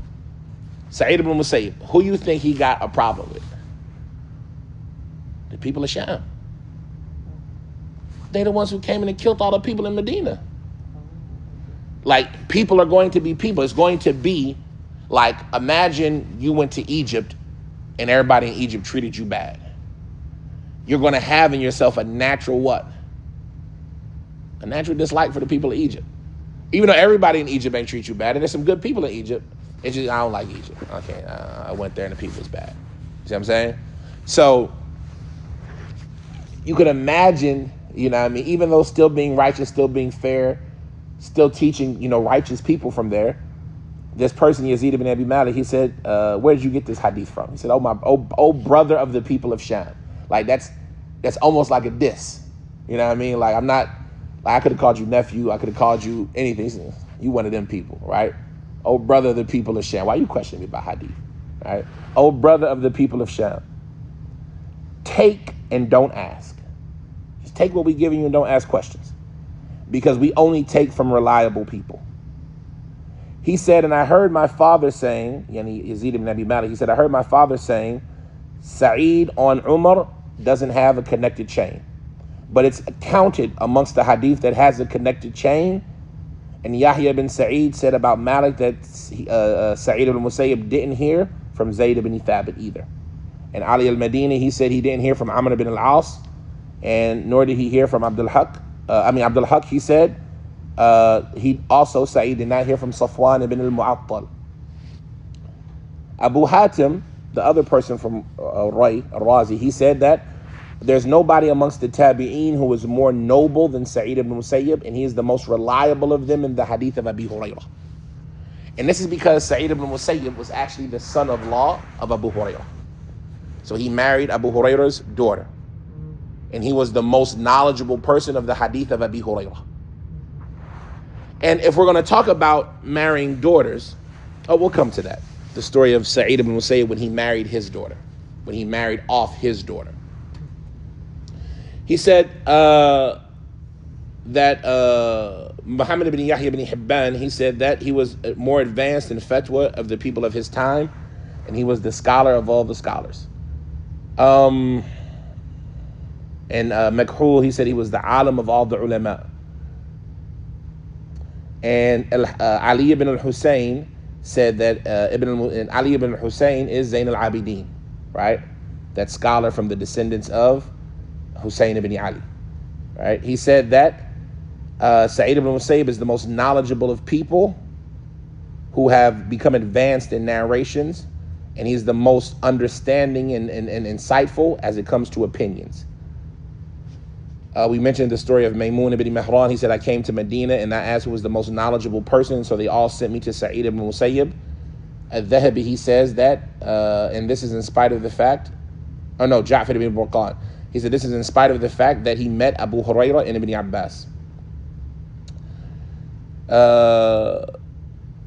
Umar ibn al-Walid al-Shinni, and that was Ibn Hajar. He said, Umar ibn al-Walid al-Shinni, he said that Shihab ibn Abbad al-Asri, he said, I made Hajj and I came to Medina. So I asked who was the most knowledgeable person there, and they said, Sa'id. And they say that Umar ibn Abdul Aziz, he used to not give any ruling, when he was the governor of Medina, until he would ask Sa'id ibn Musayyib about it first. And so once he sent to him a person to ask him a question, and so that person called Sa'id and he told him to go see Umar. But the messenger made a mistake.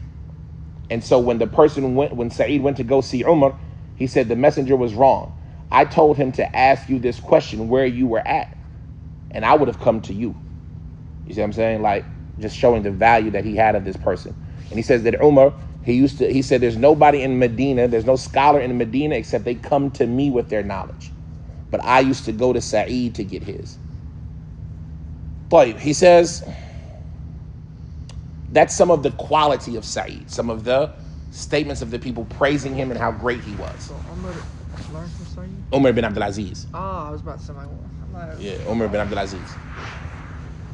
He said that was the quality of how great Sa'id was. Here we have some of the statements about how righteous Sa'id was. He said, I never missed Salat in congregation for 40 years. SubhanAllah. They say that Sufyan al-Thawri, he said, about Uthman ibn Hakim, he said, I heard Sa'id ibn Musayyib saying, the mu'adhin never called the adhan for 30 years now, except that I was already in the masjid. Yeah. So you got even more rewards. SubhanAllah.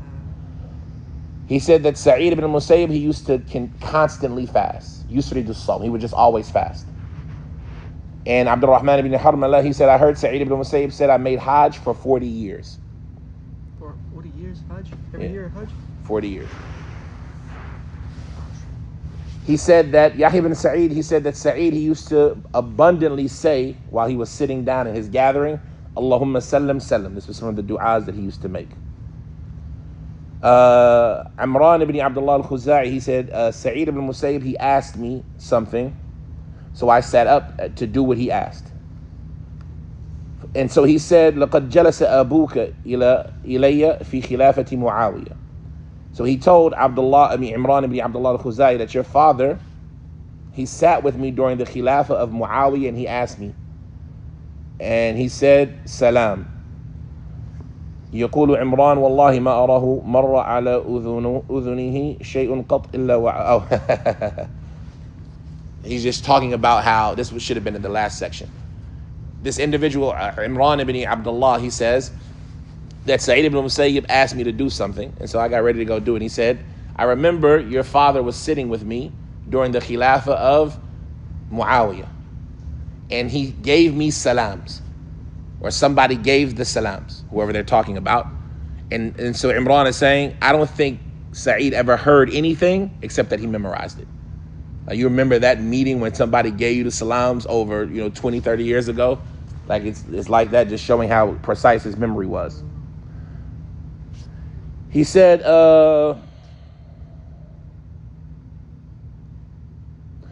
Ja'far ibn Burqan, he said that Maymun ibn Mihran, he said that it's reached me that Sa'id ibn Musayyib, he spent 40 years, he would never get to the masjid and find that the people had already prayed without him and were leaving the salah.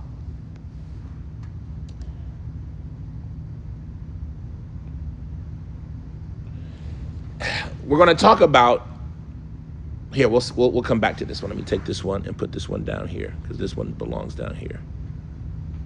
I'm going to take this one and put it down here. Alaikum salam wa rahmatullahi wa barakatuh. We're going to take this one and put it down here. طيب. So that's some of the righteousness of Sa'id ibn Musayyib, his abundance in salat, his quality and prestige amongst the people. I'm trying to think, is there anything else I remember that we didn't write down? In his righteousness in prayer, his righteousness, his abundance in salat, his fasting. Nah, okay. We talked about his family and who he was, and we talked about how he married Abu Hurairah's daughter. We need to understand a little bit about Sa'id ibn Musayyib. Sa'id ibn Musayyib كان يجد في نفسه على بني أمية. He used to have in himself a problem with Bani Umayyah, right? From the time that they entered into Medina and killed the people, and some of the oppression that used to happen under their watch, it made him feel a certain way about Bani Umayyah. And Bani Musayyib or Bani Hazan, they had in them this huzuna. They had this rough, tough, difficult side to them. And so he could be difficult. And he could be difficult with the khulafa. He could be difficult with the khulafa of Bani Umayyah. And we're going to see examples of some of that. But one of the good stories that comes out of that is him marrying his daughter off. Abdul Malik ibn Marwan, after Marwan became the Khalifa, and when he died, before he died, he gave the pledge that his son Abdul Malik should be the Khalifa. And Abdul Malik, when he was about to die, he gave the pledge to his son Al-Walid and his son's brother Sulaiman. And what would happen during that time, which still happens to this day, you hear the crown prince and things like that. This is okay in Islam. It's okay? Yeah. So if you were in that situation... Abu Bakr appointed Umar. No. And so the first thing that you have to understand is that just because we don't agree with something or we don't like something doesn't mean it's wrong. Right? A lot of people, they'll try to criticize Muawiyah. Why was Muawiyah the first king? He took the Khalifa from... No, he didn't take it. Hassan gave it to him. And he took it. But he didn't take it. It was given to him. But you have to take it if it's something's... Taking is taking it by force. He didn't take it. It was given to him. I know, but he could have been like, you know what? No. Why didn't Uthman give it up?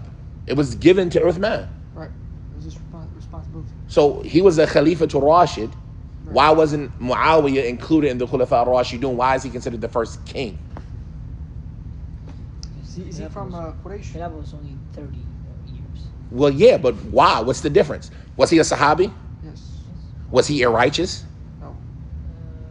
Muawiyah, was he irrighteous? No, he's Khalil Mu'minun, right? He's the uncle of all the Muslims, the Katib al-Wahy. Yeah. Right? Muawiyah has been Sayyid in Nas. But is he from the Quraysh? He's from Quraysh. He's the son of Abu Sufyan. He's the cousin of the Prophet. Sallallahu Alaihi Wasallam. Right? He's the Prophet's cousin. Right. You know what I'm saying? So why is those 4 or 5 the Khulafa al-Rashidun? And the Prophet told us that they would be, but why do they call the other ones the kings? What did they do that made them not be Khulafa and become kings? That's a good question. Because they started inheriting rulership. From their sons. And you see what I'm saying? That's what a king does. That's a dynasty. They start inheriting rulership. It's not haram, right? It's not haram. You can appoint the next ruler. Abu Bakr appointed Umar. And Umar was confused. Should I not appoint and just let everybody figure it out like the Prophet did, sallallahu alaihi wasallam? Or should I appoint like Abu Bakr did? And Umar came in between the two and said, you know what? I'm going to appoint 6 people and then let them choose amongst themselves. You see what I'm saying? And then Ali was the obvious choice during his time. And then Hassan gave it to Muawiyah. And so Muawiyah was a king and he inherited. He gave the pledge to his son, Yazid. He was supposed to give it to Hassan, but he gave it to Yazid. And that's where the fitna between Hassan and Muawiyah and al-Hussein after that and Abdullah bin Zubair, where all of those things started coming from. After Yazid died, he gave it to his son. His son Muawiyah said, I don't want it. And so everybody went back to the default, which is choose a Khalifa. And they chose Abdullah bin Zubair, but Marwan ibn Hakim didn't agree, and those who agreed with him, there ended up being the fight. Marwan wins. They settle everything, they do what it happens under them, what happens, and then Marwan gives the pledge of succession to his son Abdul Malik. And then Abdul Malik gives it to his son Walid. And then after that, when Walid dies, this is something he did that was the first time, it goes to his brother Sulaiman. So not only was he giving the pledge to one son, if this son dies, it goes to the next one. Right. Anything wrong with that? Not necessarily, right? There's nothing wrong with that. The Prophet ﷺ in, what was that, the Battle of Mu'tah, if Ja'far dies, then Abdullah bin Rawaha. Right. And if Abdullah bin Rawaha dies, then Zayd. And like this. You see what I'm saying? So he appointed a succession. So there is no, it's not haram to do that. Even though people are going to complain, and why does he get to be the king and appoint the next king? And why does he get to stay in their family? Look, that's leadership. That's rulership. It ain't got nothing to do with us. Right? What if he's not from Quraysh? Then he can't be the Khalifa, but all these people are from Quraysh. Oh, yeah. All of these people are from Quraysh. Right, right. If you're trying to apply it to people now, like, yeah. If it applies today, like... Yeah. So you cannot be... No, you can be the Khalifa not from Quraysh. You can? It's just how you got there was incorrect. But let's say you happen to get there. Okay, I'm here. Your father, like say... I'm here. He appoints you. I'm here. Okay, and then are you supposed to accept it because you're not from Quraysh, or are you supposed to deny it? That's what I'm at. I'm here. So I have to look at what's best for the people. If I reject it, what's going to happen? They're going to find somebody else. They going to find somebody else? Who they going to find? Your cousin. My cousin's going to think he's entitled to it. Right. And he's going to fight for it. I step down, he's going to fight for it. Right. And then all of these other people of Quraysh, they might fight for it. Right. And then people who ain't from Quraysh, they might say, well, he was the Khalifa, I want to fight for it too. And now I got the Muslims doing what? Fighting each other. And I could have just did what? Accept it. I could have just stayed here. You see what I'm saying? So those type of things are decisions that rulers and authority has to make. It's not an easy thing. And so that's why we don't get involved in it. But we have to understand that although rulers make decisions that scholastically or theoretically we might be quick to criticize and say something about, we don't understand the difficulty in those decisions that have to be made, the extent of what has to be thought about. And all of the blood and all of the things that happen as the result of those decisions, they fall back on the people who make those decisions. And so, Sa'id ibn Musayyib, he used to yajidu fina. He had a problem inside of himself with Bani Umayyah, especially Marwan. He used to say, I've made dua against Marwan for 40 years. So Marwan is the one who sent the people to kill him? Yes. Medina? He said, I made dua against Marwan for 40 years. Of course. But where did he make the dua at? Prophet's masjid, probably. Inside of himself. He didn't make the dua on the minbar or in front of the people, or he didn't try to... He made it in private. He made a dua. He was oppressed. Of course. And so he made dua That's crazy. about his oppression. It's crazy that happens. It is. But he didn't do anything against the rulers, right? And that's the lesson. Like, as we said, like, you're going to see in some of these stories, a lot of people, they might want to take the example. They do it all the time, right? The Khawarij, they take these events that happened early on in Islam, when there was fitna, when there was trouble, and they try to use it to make it an argument about why we can do what we're doing now. They'll use the fitna of Ash'ath ibn Qais. They'll use some of the statements of Sa'id ibn Musayyib. And so he used to make dua against the ruler all the time. Yeah, he made dua against Marwan. Where? In his heart. How can you prove that he did it in his heart? Because nobody mentioned him doing it on the minbar. The person had to ask him, and he said, I've been making dua against them for 40 years. You see what I'm saying? And so we know these things. But they'll try to use a statement, well, he made dua against them for 40 years. He didn't listen to the ruler when the ruler called him to come. He openly disobeyed the ruler in front of the people. I'm going to see these examples. And so it's important for us to know these examples, one, so that we can understand them correctly, two, so that we can refute the people who use them incorrectly when they come to us with them. 3. Because a person might say, well, why are we even telling these stories about what Sa'id ibn Musayyib would do? 1, just because Sa'id ibn Musayyib did something doesn't make it correct. Even though Sa'id ibn Musayyib was from the best of the people and the best of the Taabi'een. 2, he was from the best of the Taabi'een because a lot of times when he did something, he did it correctly. And so we'll see his civil, what they call that, his civil disagreement, his civil dispute with the ruler. How did he do it, right? And when understanding it correctly, we'll see the falsehood of the people who said that he did it incorrectly. Right. Probably did it in secret. We're going to see a lot of examples, right? So, but before that, we have to understand that Sa'id ibn Musayyib, after Marwan died, Bani Umayyah understands, like the scholars of Islam had an authority at that time that could not be denied. And this continued. Like even up until the time of al-Ma'mun, the one who put the first ruler to put the Muslims in a fitna about their religion, he didn't start doing it until Yahya ibn Harun died. Yazid ibn Harun died. He didn't openly call to the Quran being created until the scholar died, because he was like, we can't get away with it while he's still here. And so this shows you the value of scholarship in the earth. They say that Harun ibn Rashid, he used to see, and I'm trying to remember the scholar that he would see, and he would be jealous of him. Not jealous like evil jealous, but like, man, I'm the Khalifa and I can't get people to listen to me like he does. Right? Because of the value that the people had for the people of knowledge and the protection that they would give them. And so Sa'id ibn Musayyib, even though he was a little bit harsh at times and difficult, the rulers after Marwan understood that. And they accepted it of him, right? To the extent that they could, without it getting to be a bigger problem. And then sometimes they would have to chastise him for it. Sometimes he would be punished and whipped because of it. But from the people who liked him, even though you might think that Sa'id didn't like him, was Abdul Malik ibn Marwan. And Abdul Malik ibn Marwan, just like Abu Ja'far Mansur from Bani Abbas, they were scholars. They were people who were educated in the religion and were scholars, yes.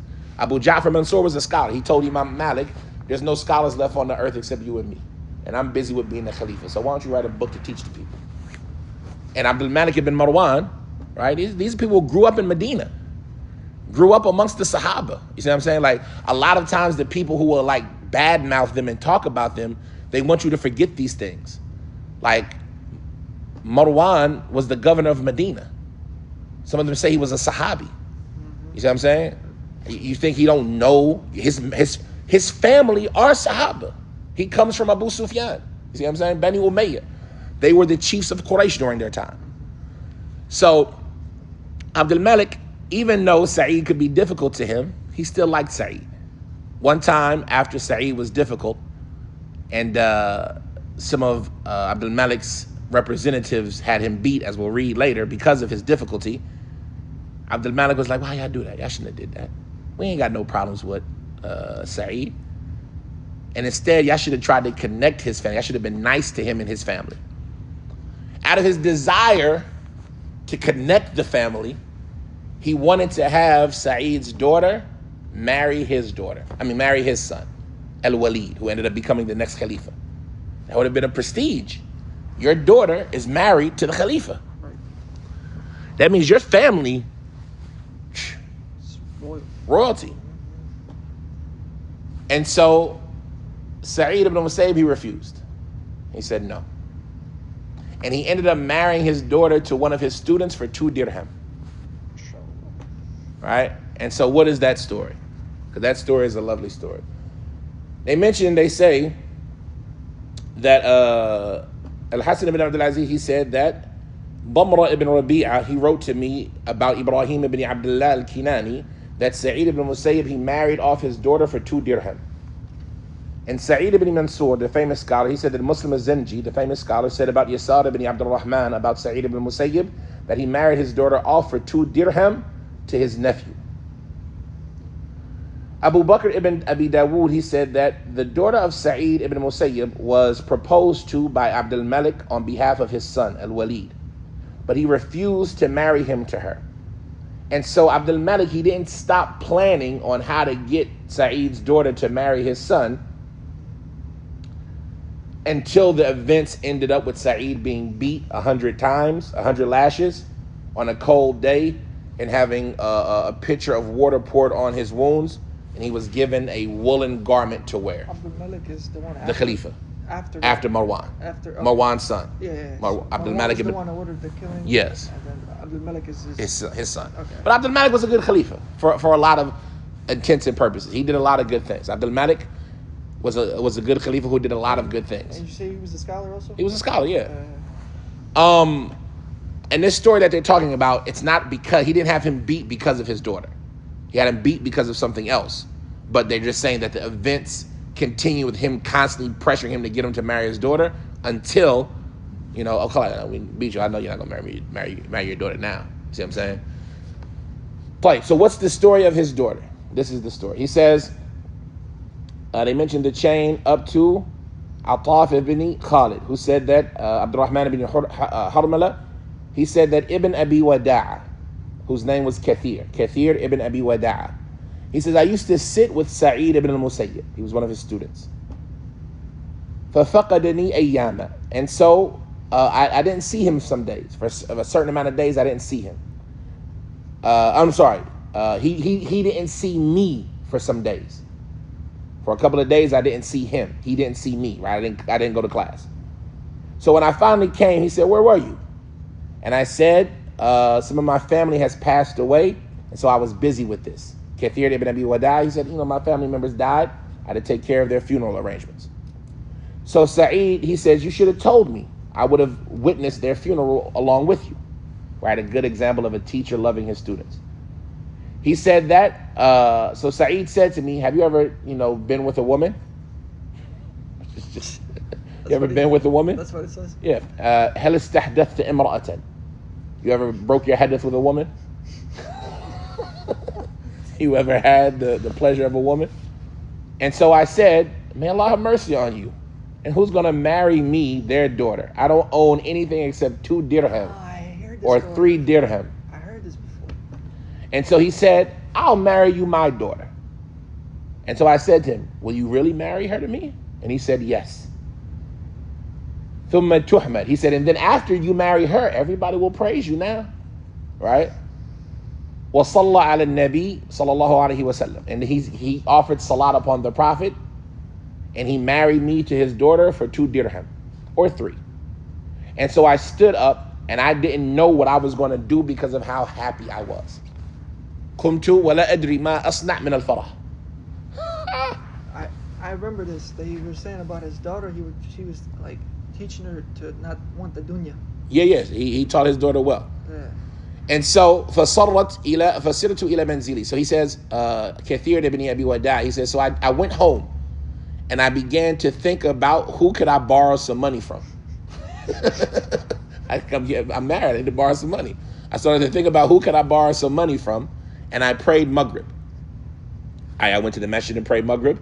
And when I got back to my home, I was by myself and I was fasting. فَقَدِّمَتْ عَشَائِي أُفْطِرْ. And so my dinner was brought to me so I could break my fast, or so I could eat. And it was just bread and oil. And then I heard a knocking at the door, and I said, who is it? And so it was said, Sa'id. He said, so I thought about everybody I know who their name is Sa'id, except Sa'id ibn al-Musayyib. Because Sa'id ibn al-Musayyib for 40 years had only been seen in 2 places, at home and at the masjid.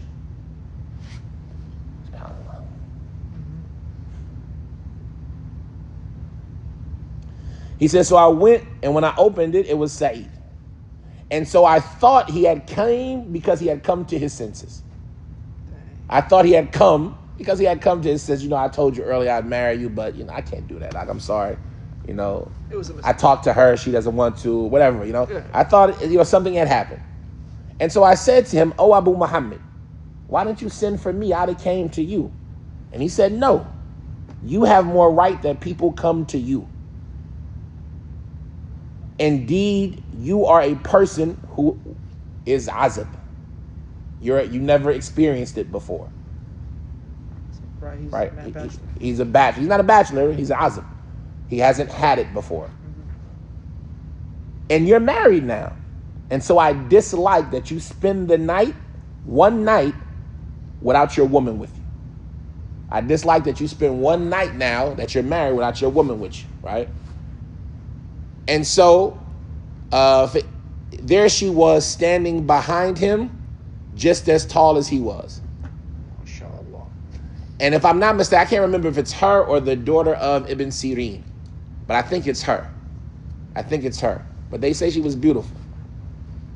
He says, and then he took her by the hand and he pushed her inside of the house and he closed the door behind him. I.e., he put her inside the house and closed the door. Salaam alaikum. فَسَقَطَتِ الْمَرْأَةُ مِنَ الْحَيَاءِ. So she passed out of shyness. And so I locked the door and I put like a cover on the shade on the lamp so that the light couldn't be seen, so nobody could see her, right?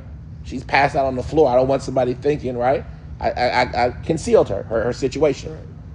And then I went on my roof and I threw to my neighbors, right?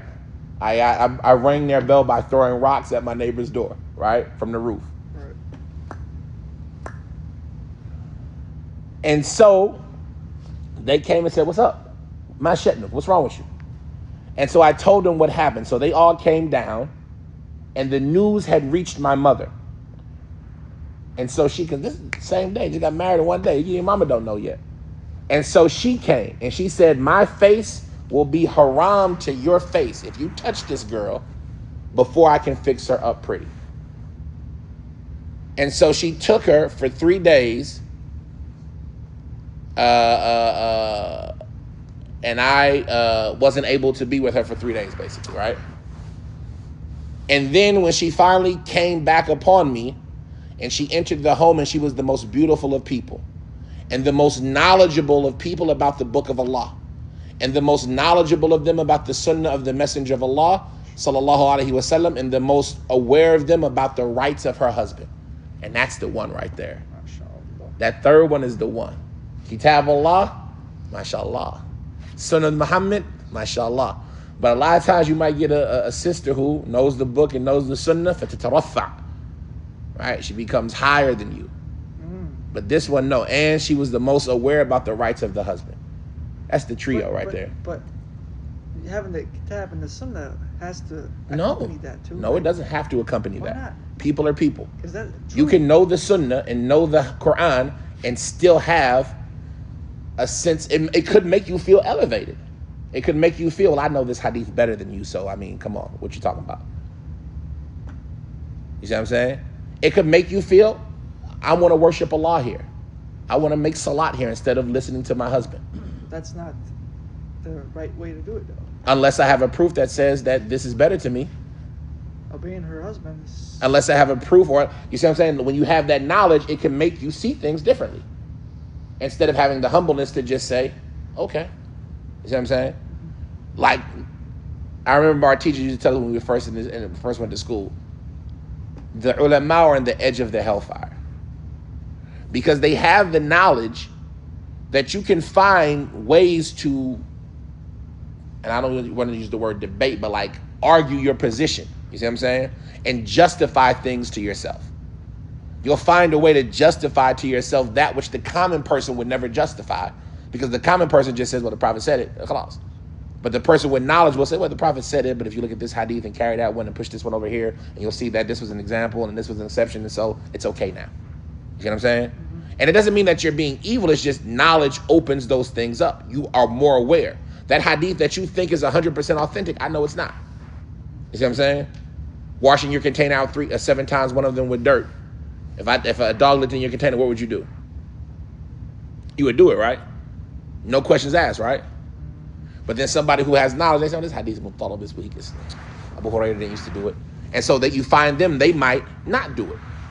Right. You see what I'm saying? And so just because you have the book and the sunnah doesn't mean you are, 1, applying them perfectly.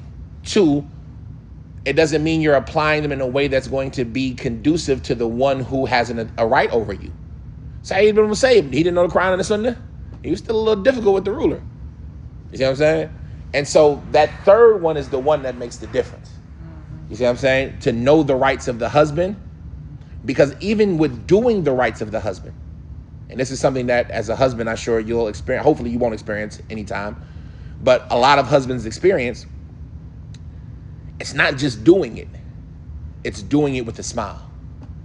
And I don't mean I mean like just whatever it is, it's doing it with a smile. Have a smile. Yeah. You know what I mean? Yeah. Like, biduni mumatala. If I need you to do something, it's not, okay. It's okay, of course. And can I do anything else? And that's that's knowing the rights of the husband. You see what I'm saying? And so that's something that's on top of that.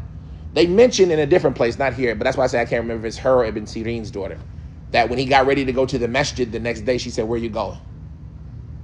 And he said, I got to go to class. She said, no, I got it all right here.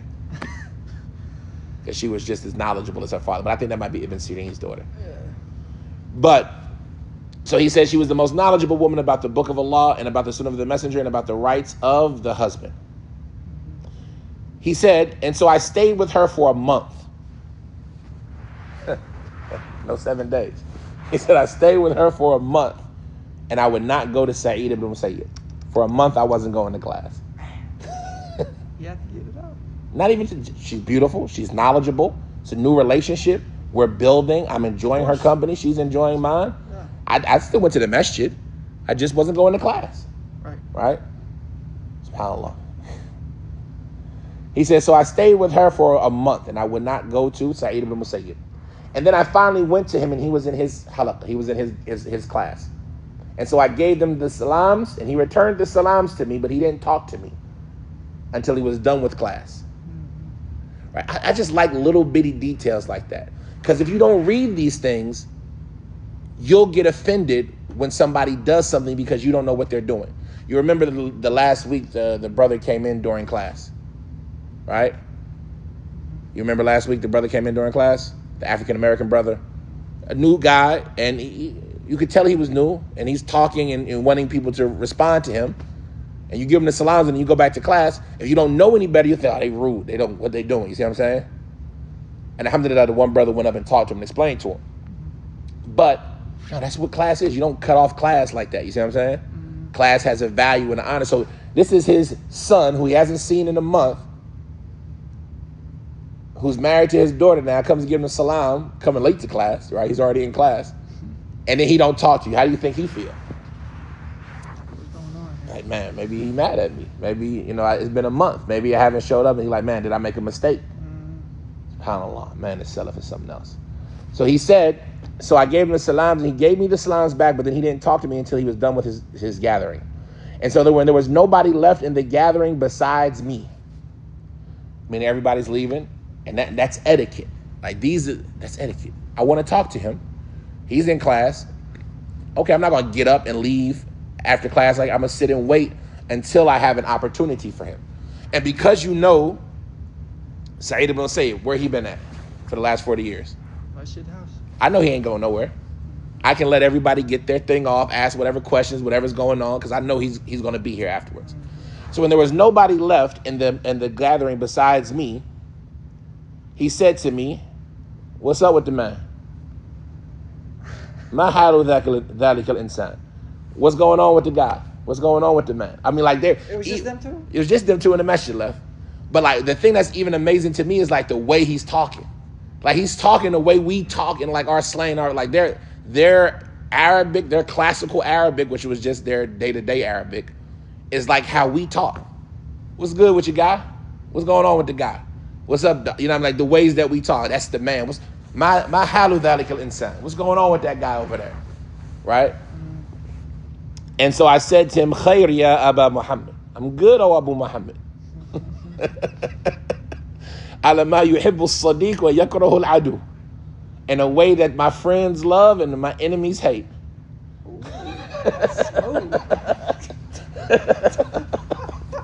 I mean, just good talk. Ana khair ya Aba Muhammad. Ala ma yuhibbu as-sadiq wa yakrahu al-adu. My friends love me and my enemies hate me. He said, in rabaka shayf al-asa. You see something you don't like, get the stick. I don't get it. You see something you don't like, get the stick.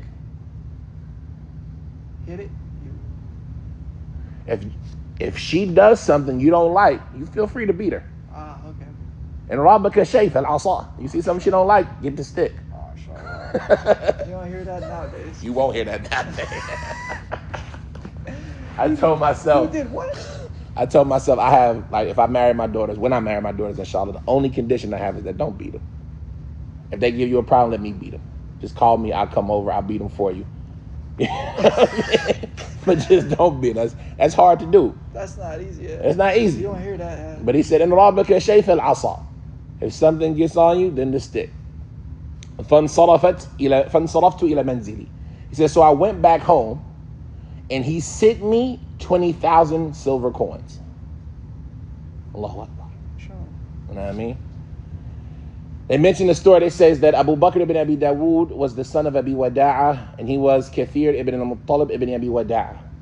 He was from Bani Sahm, and he was from Mecca, and he used to narrate on his father al-Muttalib, and he was one of the, his father al-Muttalib was from the Muslims who accepted Islam on the day of the conquest of Mecca. They mention another version of the story. He says, Imran ibn Abdullah, that same Imran ibn Abdullah from earlier, he said that Sa'id ibn Musayyib, he married his daughter of his to a young man from Quraysh. So when he went to her that night, so he went to his daughter, and Sa'id went to his daughter that night, and he said to her, put your clothes on and follow me. And so she did so. And so he then said to her, pray 2 rak'ah. Right? And so she prayed, and then he sent her to her husband, and he put her hand in his hand, and he said, go away, like go now. And then he took her away.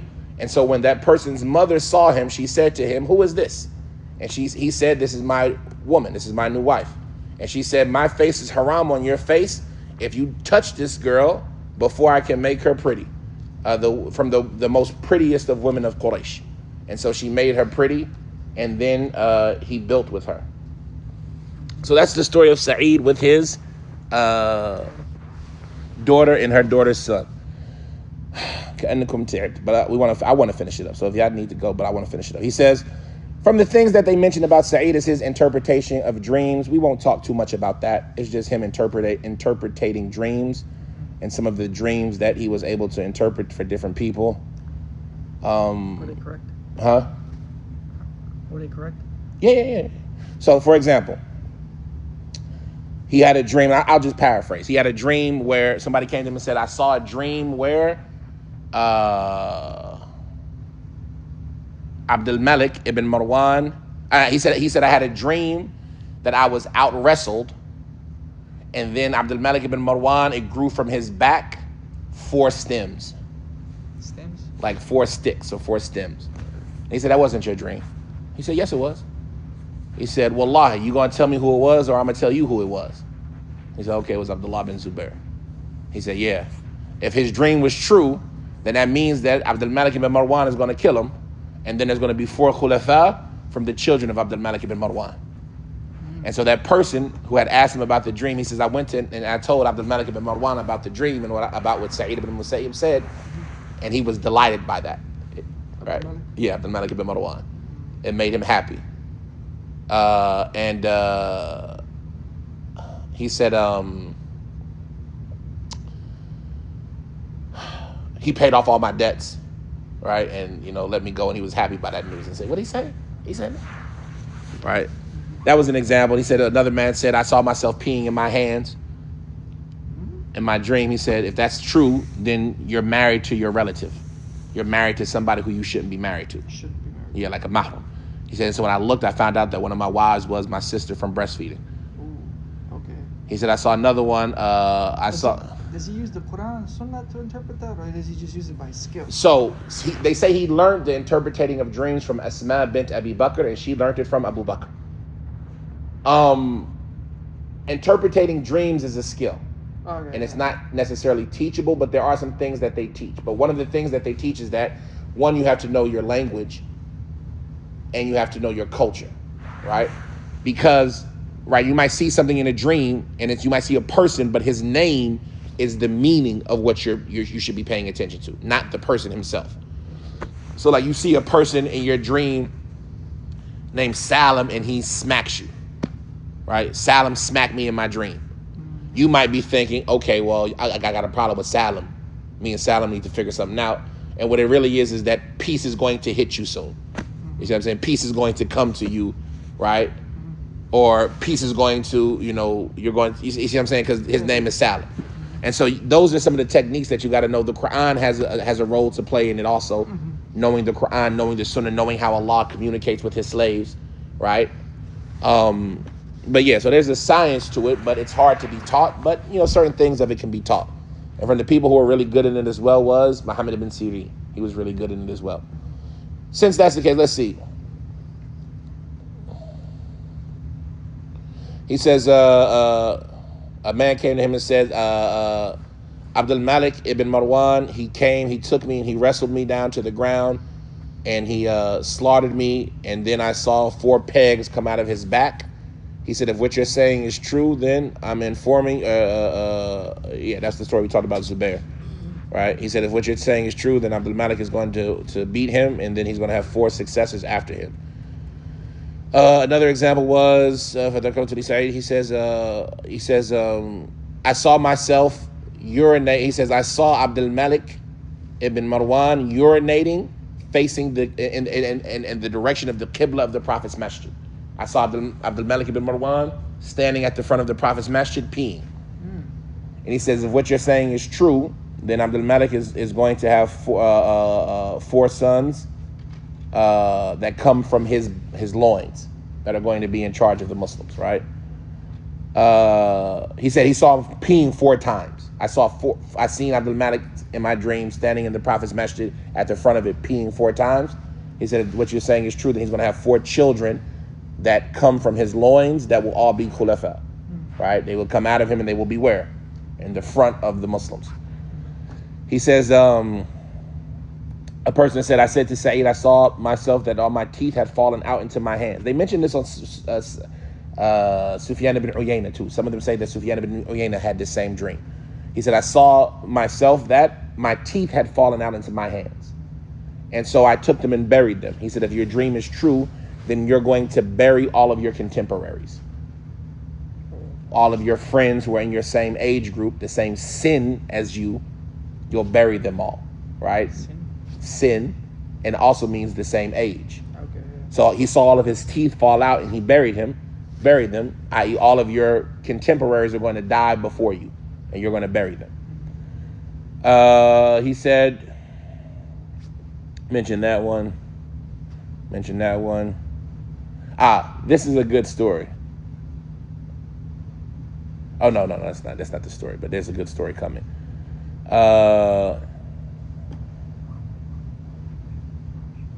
This one made me scared. This one made me sad, man.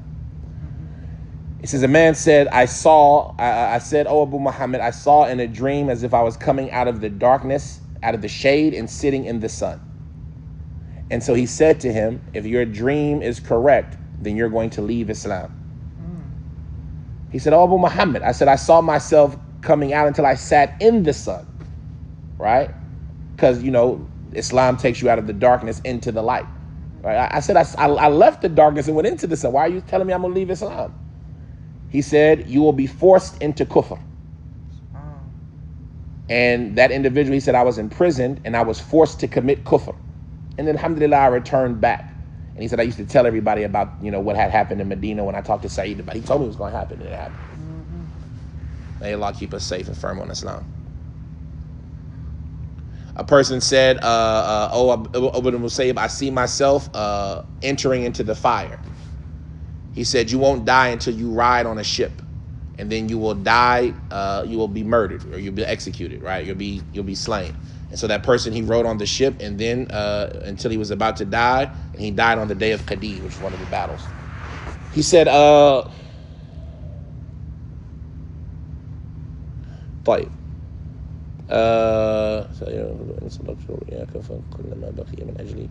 He said that a person, Hassan ibn Ali said, he said that Hassan ibn Ali saw a dream that between his head, it was written, Qul huwallahu ahad. Between his eyes, Hassan ibn Ali saw written in between his eyes in a dream, Qul huwallahu ahad.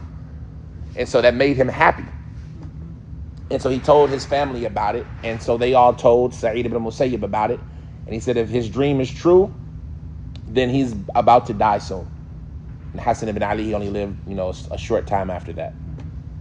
Now we want to get to the last part of it before his death. And that is the affair of him with the rulers. And it's broken up into a couple of categories with his honor amongst in himself, and then how they treated him and why they treated him. So they mentioned, first and foremost, we'll mention the first story. He says that he had 30,000 dinar in Bayt al-Mal, 30,000 gold coins that they had stored away because they would give the welfare.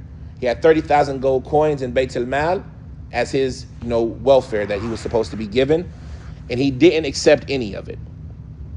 And he used to make dua, or he would be called to it and he would refuse. And he would say, I have no need for it until Allah determines and judges between me and Marwan. I don't want any of that money until Allah decides between me and Marwan, right? Because he had a problem with Marwan, like we mentioned, because of what had happened on the day of Harra and other than that.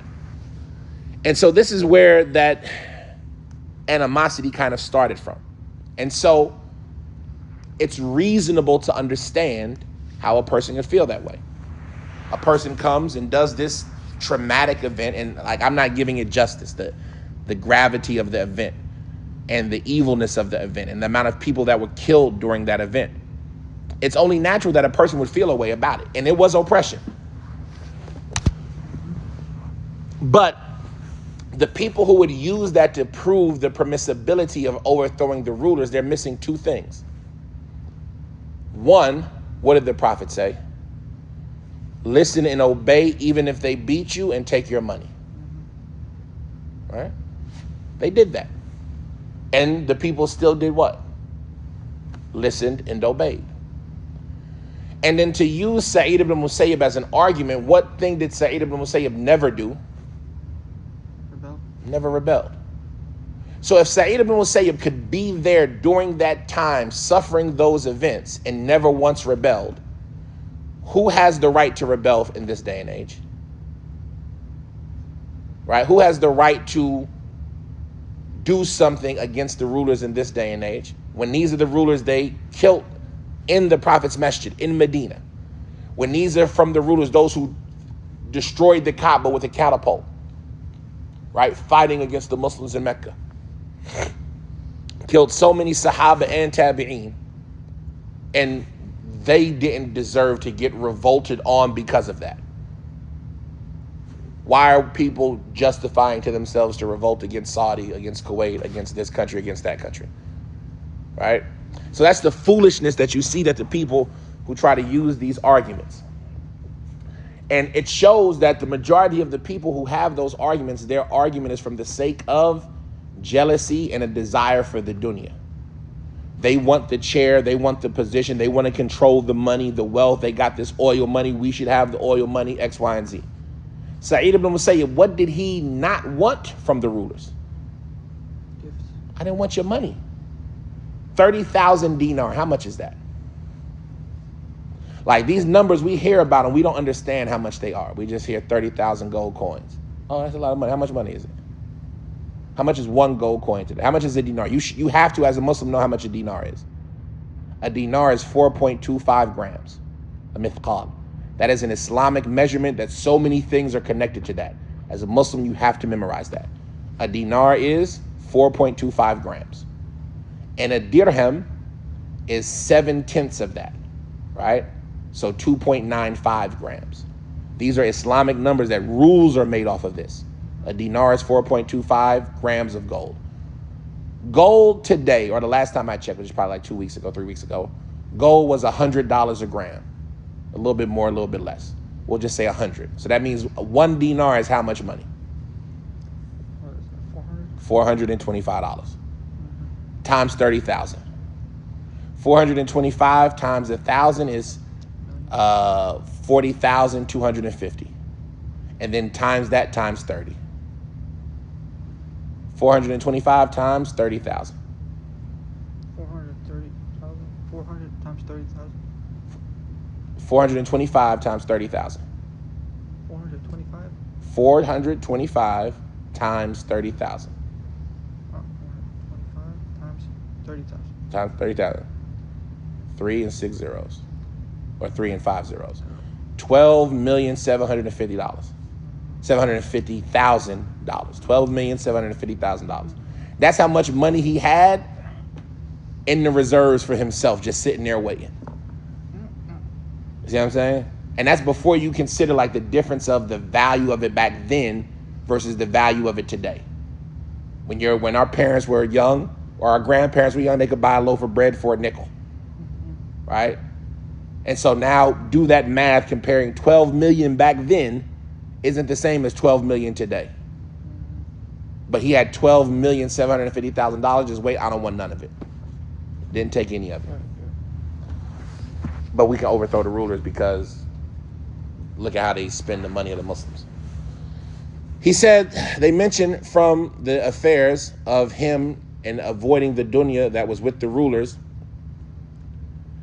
And this is a good story. This is the story I was referring to earlier. They said to him, why doesn't Hajjaj bother you?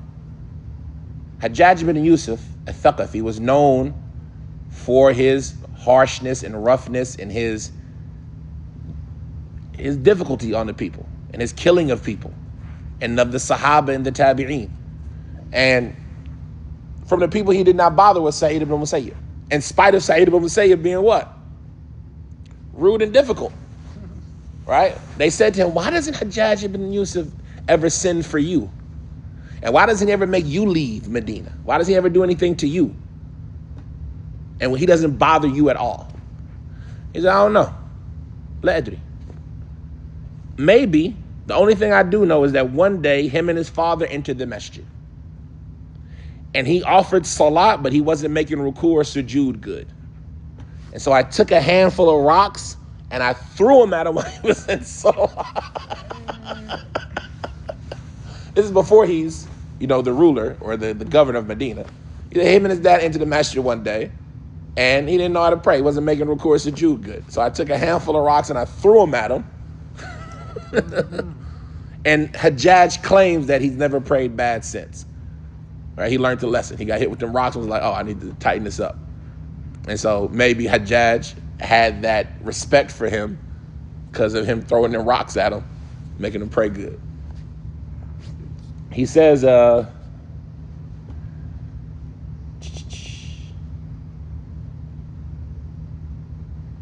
this is an example of, right, how he would be, somebody might say he's disobedient to the rulers, but don't understand. And like, see how they would be disobedient to the rulers. They say that Abdul Malik ibn Marwan, he said that Abdul Malik ibn Marwan, he came to Medina once. He came to visit Medina once. And while he was in Medina, he, was hot. And so he went and took a qaylula. And then after he got up from his qaylula, he said to his, his guard, his door guard, his haris, his hajib, go see who's in the masjid from the people who can talk to us, who can narrate to us, tell us stories, tell us hadith, right? And this is something that the rulers used to do. They would make their children learn hadith. They would make their children, there's no TV. There's no, soap operas or anything like that. Come and tell me about the history of the Prophet sallallahu alaihi wasallam. Come and tell me about the Battle of Badr. Come and tell me about these events, right? And so they would request the scholars to come and teach them, right? Teach me at my home, teach my kids at home, let us learn. And so he said, go see who's in the masjid from the people who can talk to us, who can come and teach us. And so the person went out to the masjid, and the only person that was in the masjid was Sa'id ibn Musayyib in his group, in his circle, his gathering. And so the person stood in front of Sa'id ibn Musayyib until he could see him, and he poked him. Come on, right? He stood in front of him until Sa'id ibn Musayyib could see him. Like, how like if you're sitting right there, I stand on your side. I know you see me. Come on. Right? That's what he did. He said, but Sa'id ibn Musayyib, then he walked away. He said, come on. And then then the person walked away. Right. But Sa'id didn't move. Yeah. That's what you're talking about, being dis-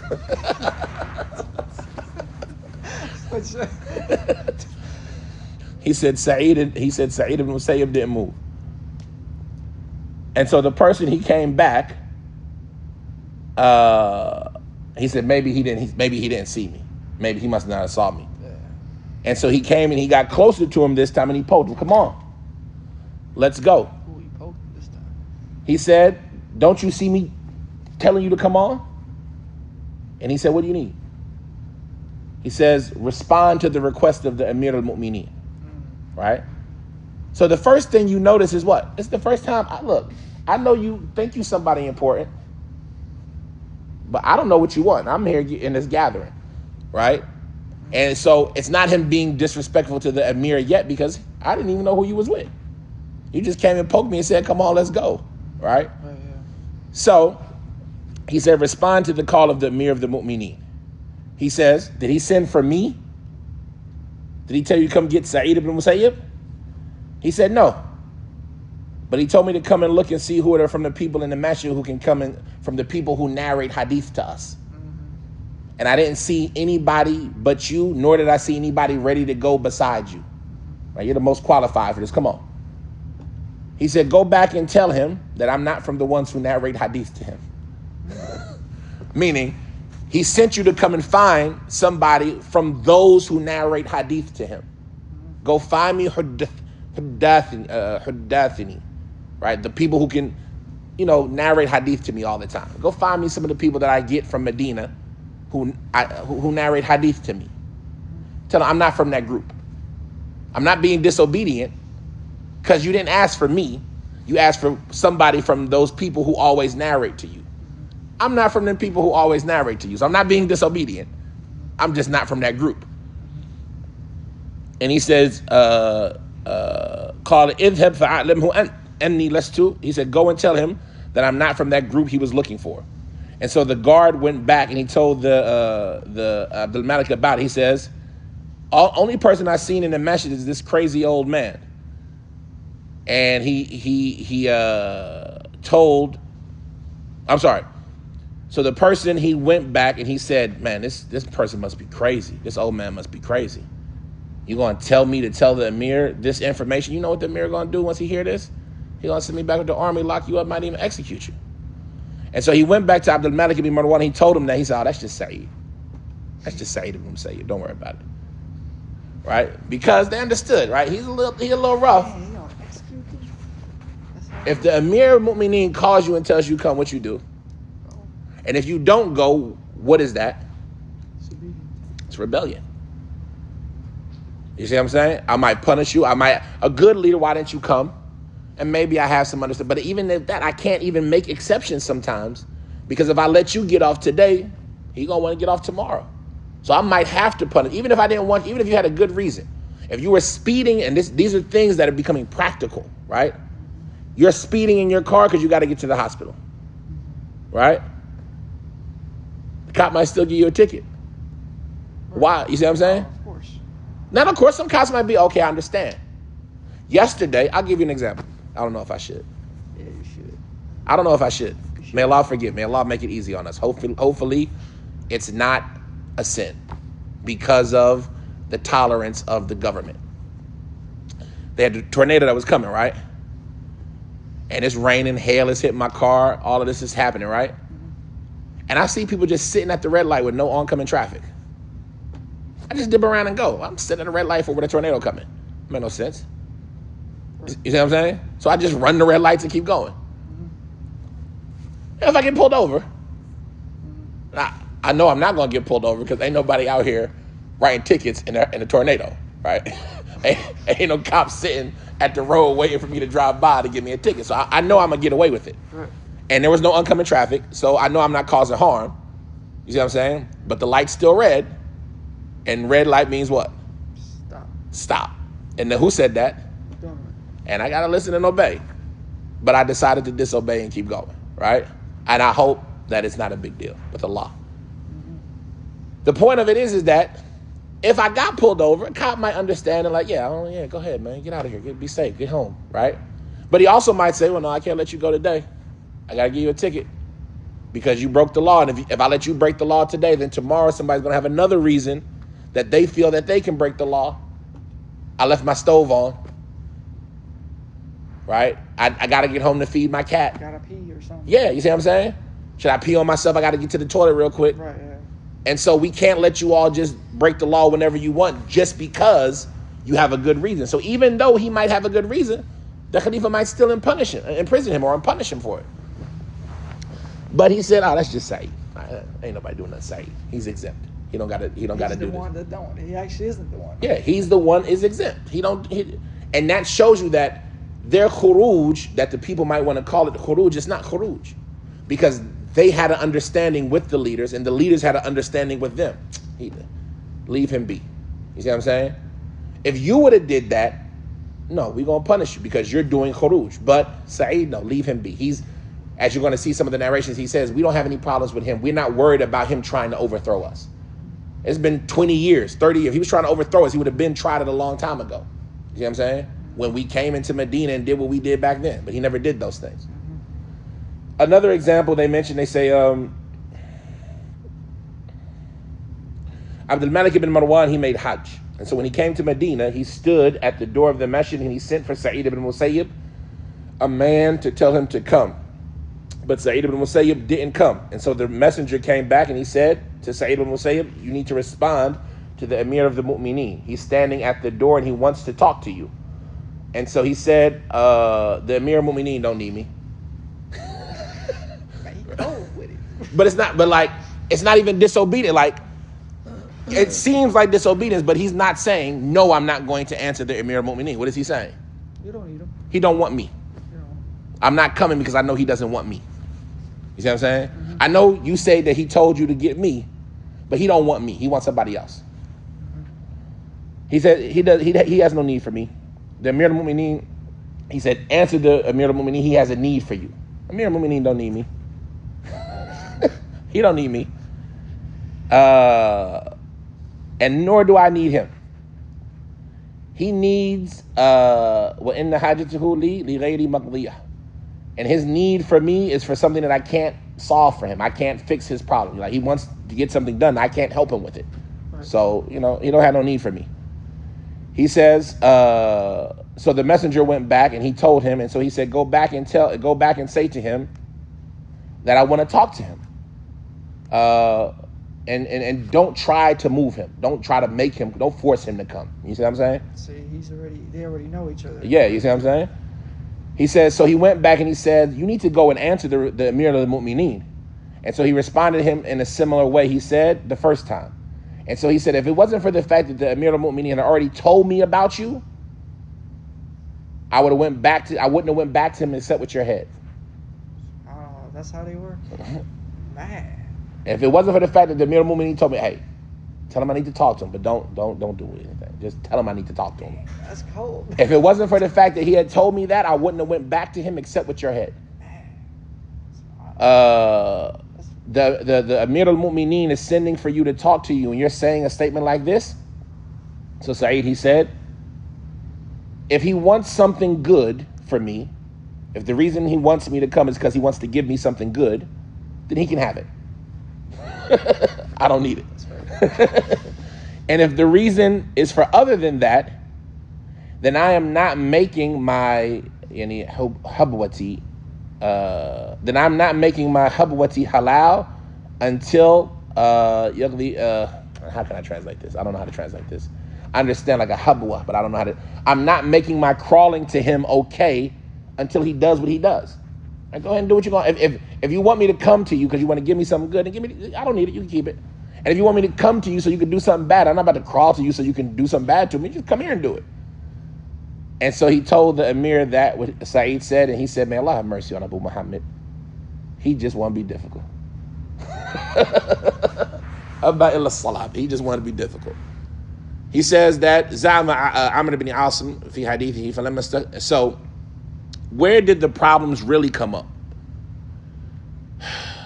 First, and we're jumping ahead, it wasn't just with Bani Umayyah, right? You would find them being this way with a lot of people. Like, for example, when the story that's mentioned later about his fitna, the times he's been whipped. When they were giving the bay'ah to Abdullah bin Zubair, They came to him, and like this is what they do when it's time to give the bay'ah. You go to the people of importance, the people of authority, and the people of importance in the community. And so Sa'id ibn Musayyib is one of them. And so they requested him to openly give the bay'ah so the common people would follow behind him. And he said, no, not until everybody agrees. Right? And so the Jabir, who I forgot his name, we'll see it in a second, who was the person collecting the pledges for Abdullah bin Zubair, he beat him because of that.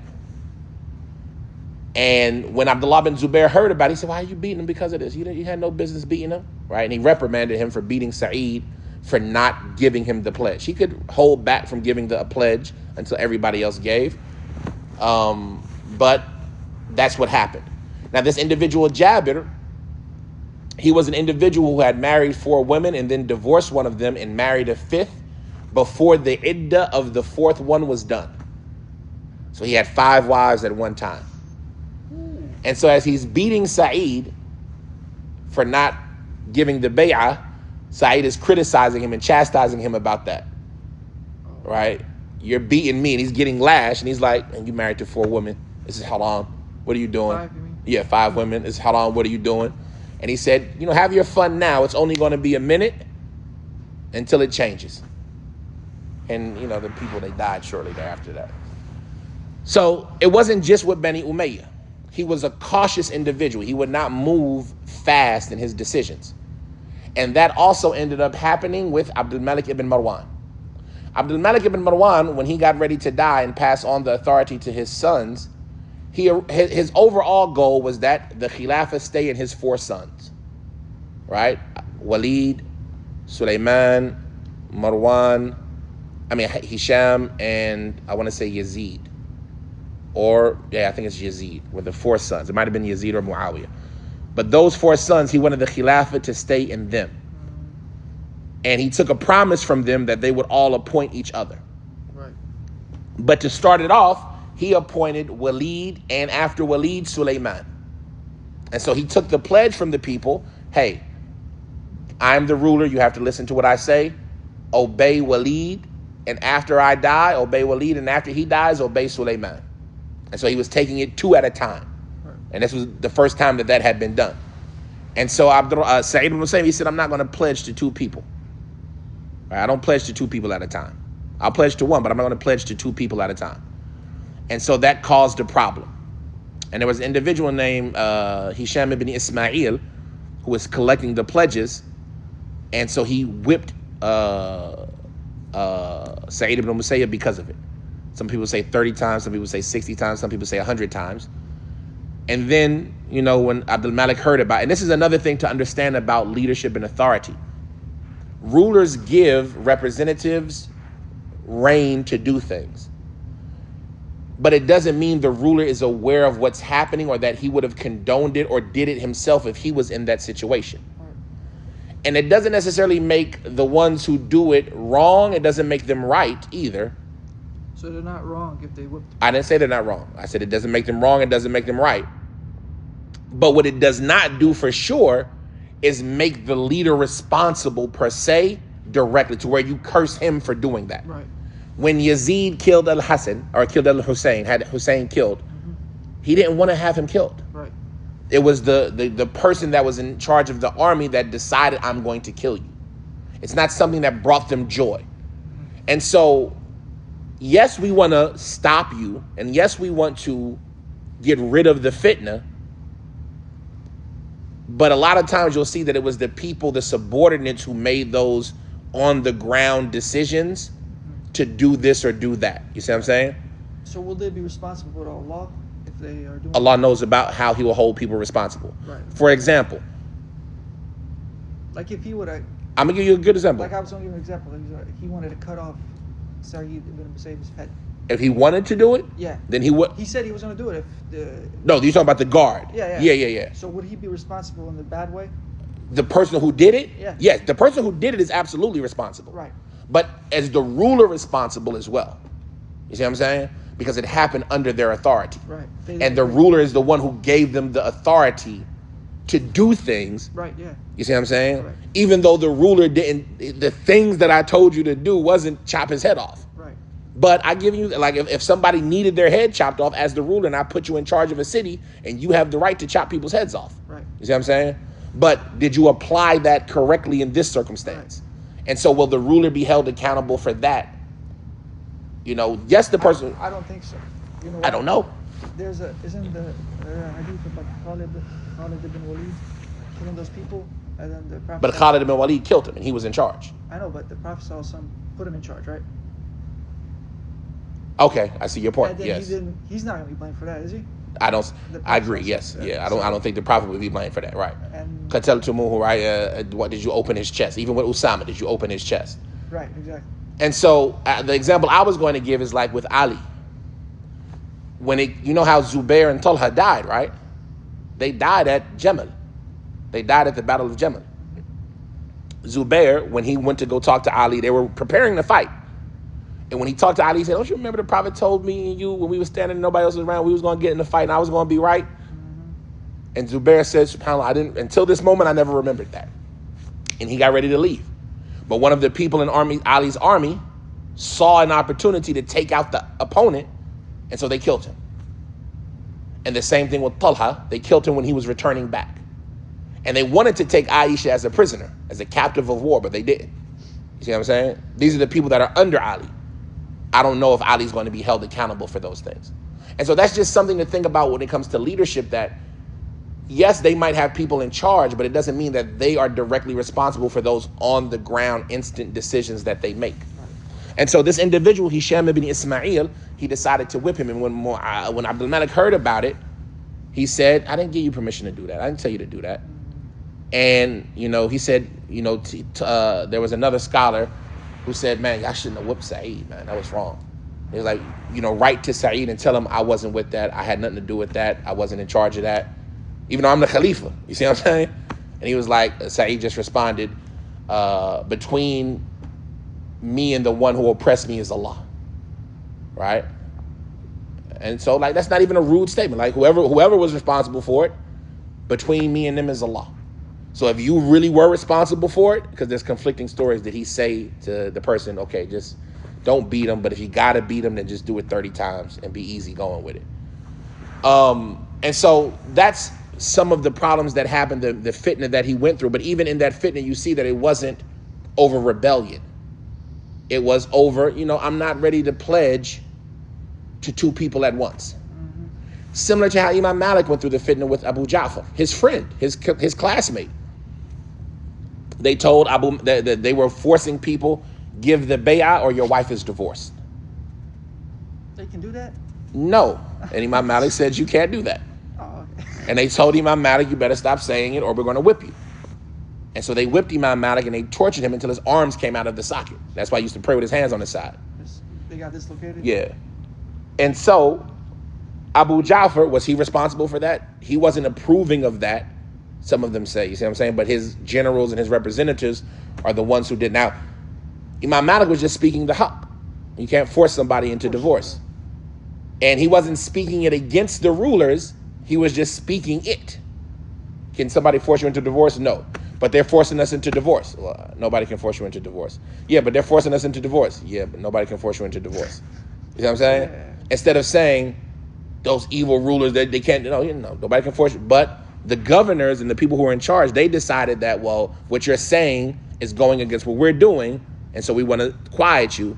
But is Abu Ja'far responsible for that? You see what I'm saying? So, very quickly before the Salah, inshallah, here goes the narrations. He says, where's the man?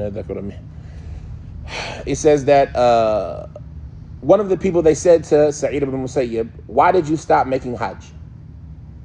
They claim you stopped making Hajj because they said that you made a promise to yourself that the moment you see the Kaaba, you're going to make dua against Ibn Marwan, yani Abdul Malik ibn Marwan. So, is that a sunnah or something? No, they scared. Once you see the Kaaba, I'm saying. Yeah, to make a dua. There's a dua for when you first see the Kaaba. This is a sunnah, yes. That when you first go into Mecca and you first see the Kaaba, there's a dua there. And it's a dua that's mustajab. So they said, why did you stop making Hajj? is it because you told yourself that the next time you see the Kaaba, you're going to make dua against Ibn Marwan? He said, no, I didn't do that. That's not the reason I stopped making Hajj. I don't make salat except that I make dua against him. That's hard. And I don't mean hard like, oh, that's hard. I mean like, man, that's hard. SubhanAllah. Got dua against, yeah. But as we said, he felt he was oppressed, and you can make dua against the people that you feel oppressed you. And he wasn't trying to overthrow them. You see, the person came asking those questions because Sa'id ain't out here talking about it. Why you stop making Hajj? Everybody's saying you stop making Hajj. Yeah, he ain't talking about it. You see what I'm saying? Everybody said you stop making Hajj because of this and that and the third. No, that's not why I stopped making Hajj. I mean, if you must know, I make dua against him every salat. The reason I stopped making Hajj, he says, I've already made Hajj more than 20 times. And if I had made it obligatory upon myself, and it's only been made obligatory upon me to make Hajj and Umrah once. And indeed, I see the people from your group taking debts and going into debt to go make Hajj and Umrah. And then they die and nobody pays off their debts. And to make Jumu'ah is more beloved to me than to make Hajj or Umrah that's voluntary. And so the person said, I told Hassan about what he had said. And he said, he ain't saying nothing. He ain't talking about nothing. What? Hajj is good, man. Go make Hajj. I mean, because the way he made it seem is like you only got to make Hajj once. And Jumu'ah is better than Hajj. And I personally agree with that statement. Jumu'ah is better than voluntary Hajj. Because Jumu'ah is? Obligatory. Unless you say Jumu'ah is Fardhu Kifaya, and then it might not be obligatory. I ain't saying that. Right? But that's what the majority say. And so Hassan said he ain't saying nothing. If that was the case, the companions of the Messenger of Allah would have only made Hajj once. They used to make Hajj every year. So if Hajj, extra Hajj wasn't no good, they making Hajj every year. So don't worry about him. But anyway, the point of that story is like giving you some of the actions of Sa'id. He says that Ibn Zubayr, Abdullah bin Zubayr, he appointed Jabir ibn al-Aswad ibn Auf al-Zuhri over Medina. And he had called the people to give the bay'ah to Ibn Zubayr. And so Sa'id ibn al-Musayyib, he said, I'm not going to do it until the people all agree. And so he was whipped because of it 60 times. And when that reached Abdullah bin Zubayr, he said, I told Jabir, and he wrote to Jabir criticizing him for that action. And he says, why are you causing problems between me and Sa'id? Leave him alone. And in another narration, he says that the representative over Medina for Abdullah bin Zubayr was Jabir ibn al-Aswad. And he had indeed married 5 women before the iddah of the 4th woman had finished. And so while he was beating Sa'id ibn Musayyib, Sa'id was screaming at him while he was taking the lashes. And he was saying, Wallahi, you didn't take 4 the way that Allah told you to take 4. And indeed, you married a 5th one before the iddah of the 4th one was over. And it's only going to be a couple of nights, so do what you want to me. And it will indeed come to you that which you dislike. Right? But just the harshness of it, you're getting beat, and like I'm not like the imagery is to make you see that I'm not even worried about the beating that you're doing to me. I'm still telling you about the good and forbidding the evil. But that was the representative Jabir ibn al-Aswad. He says that, and they mentioned earlier, they didn't talk about it. There was an individual who Sa'id told him go look and see how he looks. And then they came back and he said, how did he look? He said he had the face of a black man and the body of a white man. And Sa'id said that was a person who was talking bad about Talha and Zubair and Ali. He was talking bad about them. That's a dream? Huh? What is that, a dream? No. Sa'id ibn Musayyib, he told somebody, go look at so-and-so. Right. And he went to look and he came back and said, well, how do you look? He said he had the face of a black man and the body of a white man. Okay. He said that person that had the face of the black man, the body of the white man, he was talking bad about Talha and Zubair and Ali. Because, you know, those are the ones who got in the fight. 3 Sahaba. He was back. He was talking bad about them. These are people, these Sahaba. Oh, yeah, you know, Zubair and Ali, they was this and that. And so I told him to stop.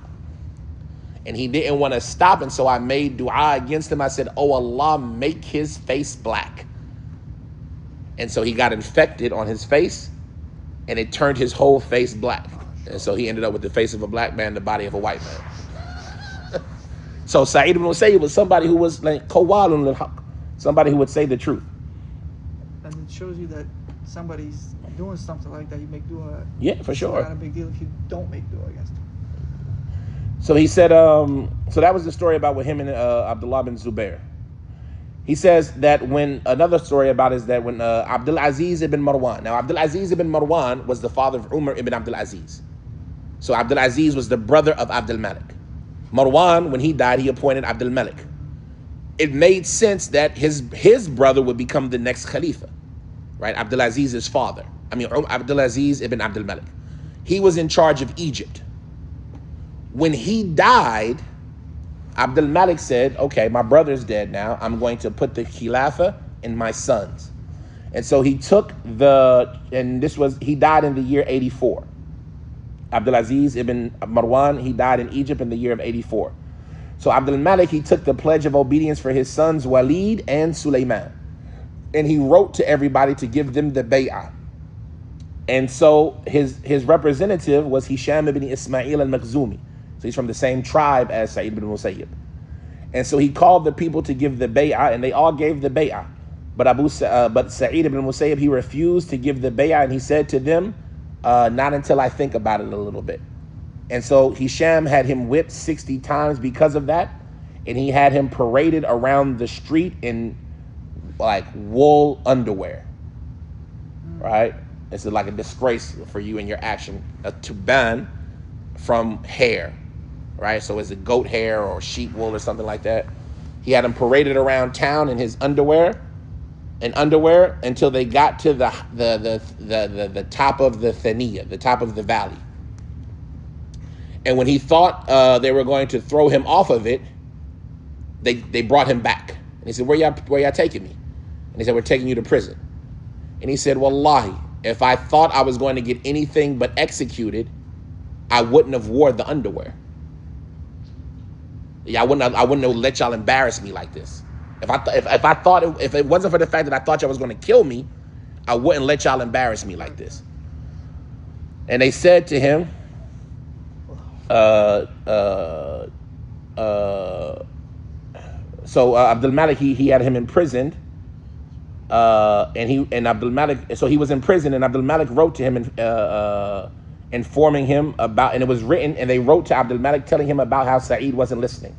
And so Abdul Malik, he wrote back to them criticizing them for what they did to him, and he said to Sa'id, how much that they were needed to make you happy and your family happy more than they needed to beat you. They should have tried to convince you more than beating you to make you do it. You see what I mean? He knows how difficult you're going to be. Beating you ain't going to make you do it. They should have been trying to convince you. And he says, وَإِنَّا لَنَعْلَمُ مَا عِنْدَهُ خِلَافٌ. And we know that he's not really trying to go against us. He just didn't want to do it just yet. But he's not trying to overthrow us like he's trying to get somebody else to be the Khalifa. So they should have just not beat you because of that action.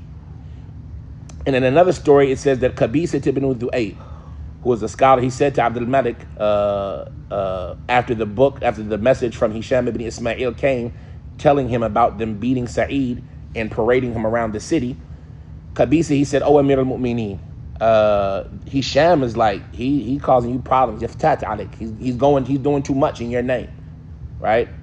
Doing something like this. Sa'id never once, ever, has had how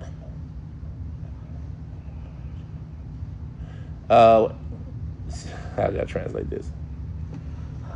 Sa'id has never been more difficult or more like staunch than after he gets beat. You know what I mean? Like you're causing a bigger problem beating him in this circumstance, right? You see what I'm saying?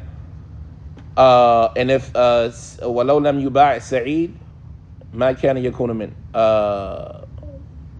And even if Sa'id didn't give you the pledge of obedience, he's not from the people that you have to worry about. Even if he never gave it to you, you never have to worry about him not, trying to overthrow you after that. And so, O Amir al-Mu'mineen, you should write to him excusing yourself, letting him know that, this wasn't you.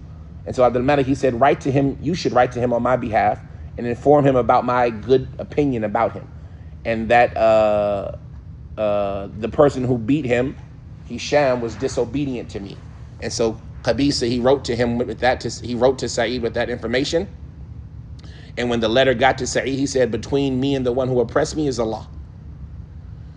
And so another story they mentioned, they said that Sa'id ibn al-Musayyib, when he entered the jail, he thought he was going to be executed. No. They had slaughtered a camp. They had slaughtered a sheep. And they had threw the dead skin of that sheep over his back. ثُمَّ جَعَلُوا لَهُ بَعْدَ ذَلِكَ قَضَبًا رَطِبًا. And then they made for him like a wet stick. وَكَانَ كَمَا نَظَرَ إِلَىٰ عَضُدَيْهِ. And every time, and وَكُلَّمَا نَظَرَ إِلَىٰ عَضُدَيْهِ قَالَ اللَّهُمَّ انصُرْنِي مِنْ هِشَامٍ. And like they would beat him with like a wet stick, like a wet reed, like a whip. It won't break when we hit you with it. And every time he would look at his arms, like recalling the beating he got or what he was getting, he would say, "Oh Allah, assist me against Hisham, right? Help me out against him." And they say that Imran ibn Abdullah al-Khuzai, he said that Sa'id was called for to give the pledge to Walid and Sulaiman after their father, but he said, "I won't give the pledge to two people for as long as there is day and night." Right? How can I give a pledge to two people? I'm only one person. I can only pledge one person at a time. He said, so, and it's also like the thought of, I don't know what this person is going to be after him. Why would I give him the pledge when it's not time to pledge to him yet? Right? Maybe somebody else is better at that time, but if I've already given him the pledge, I can't give my pledge to somebody else. And they used to have real, like, rules about the pledge, and they took those things seriously. Like nowadays, a person might say, I'll pledge today, and then break that pledge. But whoever breaks that pledge, lam yurih ra'it al-jannah. Right? So they took that seriously. And so he said, I'm not ever going to give the pledge to two people as long as there is day and night. And so it was said to him, why don't you come inside, right? Act like you're going to give the pledge, because they would be in the masjid or a building. Just come inside and then go out the back door. No problem. You don't have to get a pledge. Just come inside so everybody sees you, and then you can just go out the back door, right? And so he said, no, wallahi, the people are not going to copy me. And you see what I'm saying? I'm not going to be an example that the people are going to copy me in doing that. And so he was whipped 100 times, and he was made to wear those, underwear that we talked about. And as far as that underwear, Sa'id ibn Musayyib, he said, when they came to do the bay'ah for Walid and Sulaiman in Medina, somebody said to me, who was it? Abdurrahman ibn Abdul Qadi. He said, I want to give you 3 options. I know you don't want to give this bay'ah. Why don't I give you 3 options? He said, Sa'id said, I said, what are they? He said, why don't you just stay away from your classes? Because if you're in a position where Hisham ibn Ismail will see you, then he's going to come and get you. But if you just stay at home, stay away from everything, he won't bother you. And so Sa'id, he said, I'm not going to change my actions that I've been doing for more than 40 years. Right? For 40 years, nowhere but home in the masjid. Now I'm not going to go away. So Abdurrahman ibn Abdul Qadi, he said to him, so I said, why don't you go and make Umrah? Right? Just go now and make Umrah. You won't be in Medina when they come. You don't have to give the pledge. He said, I'm not going to spend money of mine and exhaust my body without any intention. I'm not going to make Umrah to run from them. I'm not going to get no ejr for it. So I'm going to waste my money and exhaust myself and not get no reward for it. He said, so what's the third option? He says, let me get a bay'ah. The only third option is to give the bay'ah.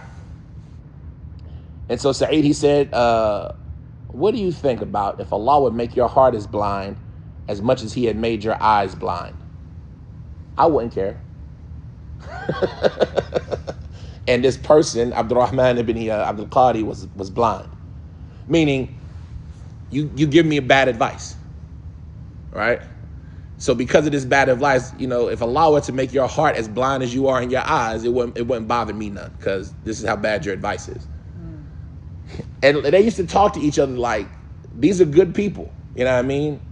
Abdurrahman ibn Abdul Qadi is not a bad person either, say, but they would talk to each other with like men. You know what I mean? They would be rough. Men can take that. You know what I mean? Men can take that. Like in America nowadays, they call it locker room talk.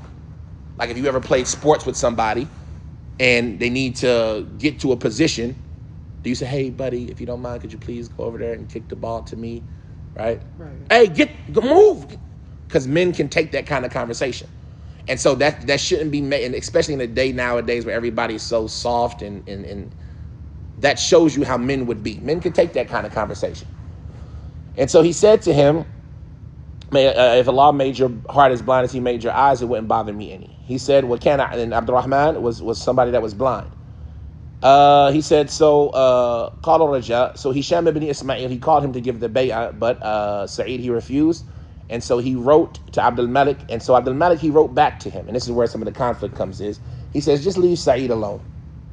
Whatever he is doing, ma kana alayna minhu shay'un. He's never done anything that we were unhappy with. I mean, he's never tried to cause any problems for us in our rulership.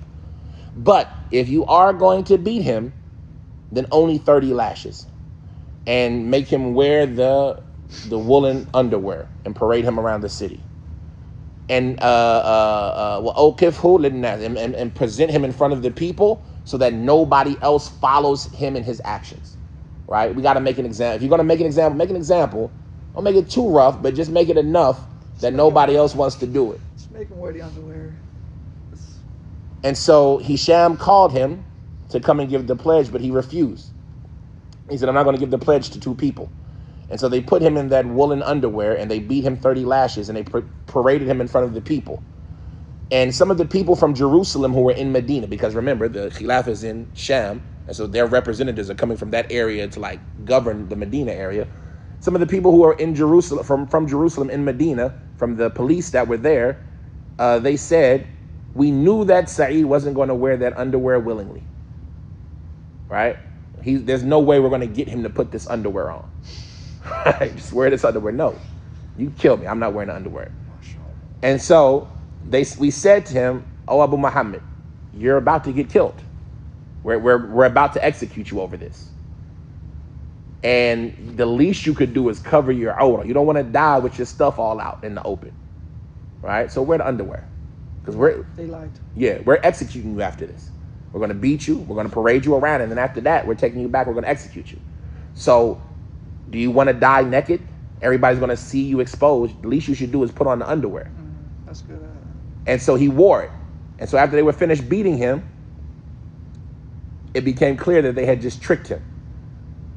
And so he said, "Ya mu'ajjalatu ahli Ayla. Oh, you hasteful people from Jerusalem. If it wasn't for the fact that I thought you were going to kill me, I wouldn't have. If it wasn't for the fact that I thought you weren't going to kill me, if it wasn't for the fact except that I thought you were going to kill me, I'd have never worn this underwear." He said, and you might be asking, well, why not? When is aura being exposed? I can do this the whole time, right? No, because if they could, how are they going to kill him? But that's what I'm saying. If I thought you were going to let me live, I'd have never put on that stupid underwear. Right. I could have just covered myself and but because I thought you were going to kill me, I wore it. Yeah, but if it wasn't for the fact that I didn't think you, if I'd have thought you would let me live, I'd have never wore it. Go ahead if you need to, whenever you're ready, inshallah. He said, Hisham ibn Zayd, he said, I saw Sa'id ibn Musayyib when he was being beat in that underwear. Qatada, he said that they came to Sa'id ibn Musayyib and he was wearing that underwear and he was being stood out in the sun in that underwear. SubhanAllah. Allahu Akbar, Allahu Akbar. Allahu Akbar. Allahu Akbar, Allahu Akbar. Ashhadu an la ilaha illallah. Ashhadu an la ilaha illallah. Ashhadu anna Muhammadan Rasulullah. Ashhadu anna Muhammadan Rasulullah. Hayya ala salah. La hawla wa la quwwata illa billah. Hayya ala salah. Hayya ala falah. Hayya ala falah. La hawla wa la quwwata illa billah. Allahu Akbar, Allahu Akbar. Allahu Akbar. La ilaha illallah.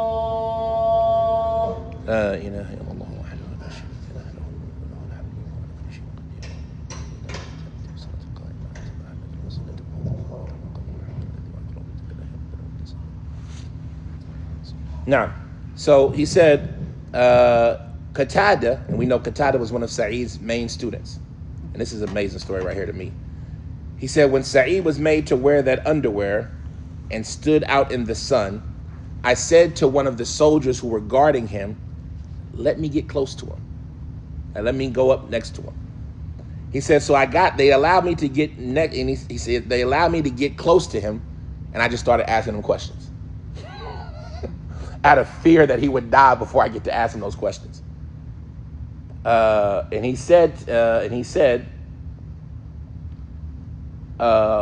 would give me the answers to my questions out of hoping from Allah. And the people were like astonished by this, right? I'm like, let me get up to him. Let me go ask. I got to talk to him real quick, right?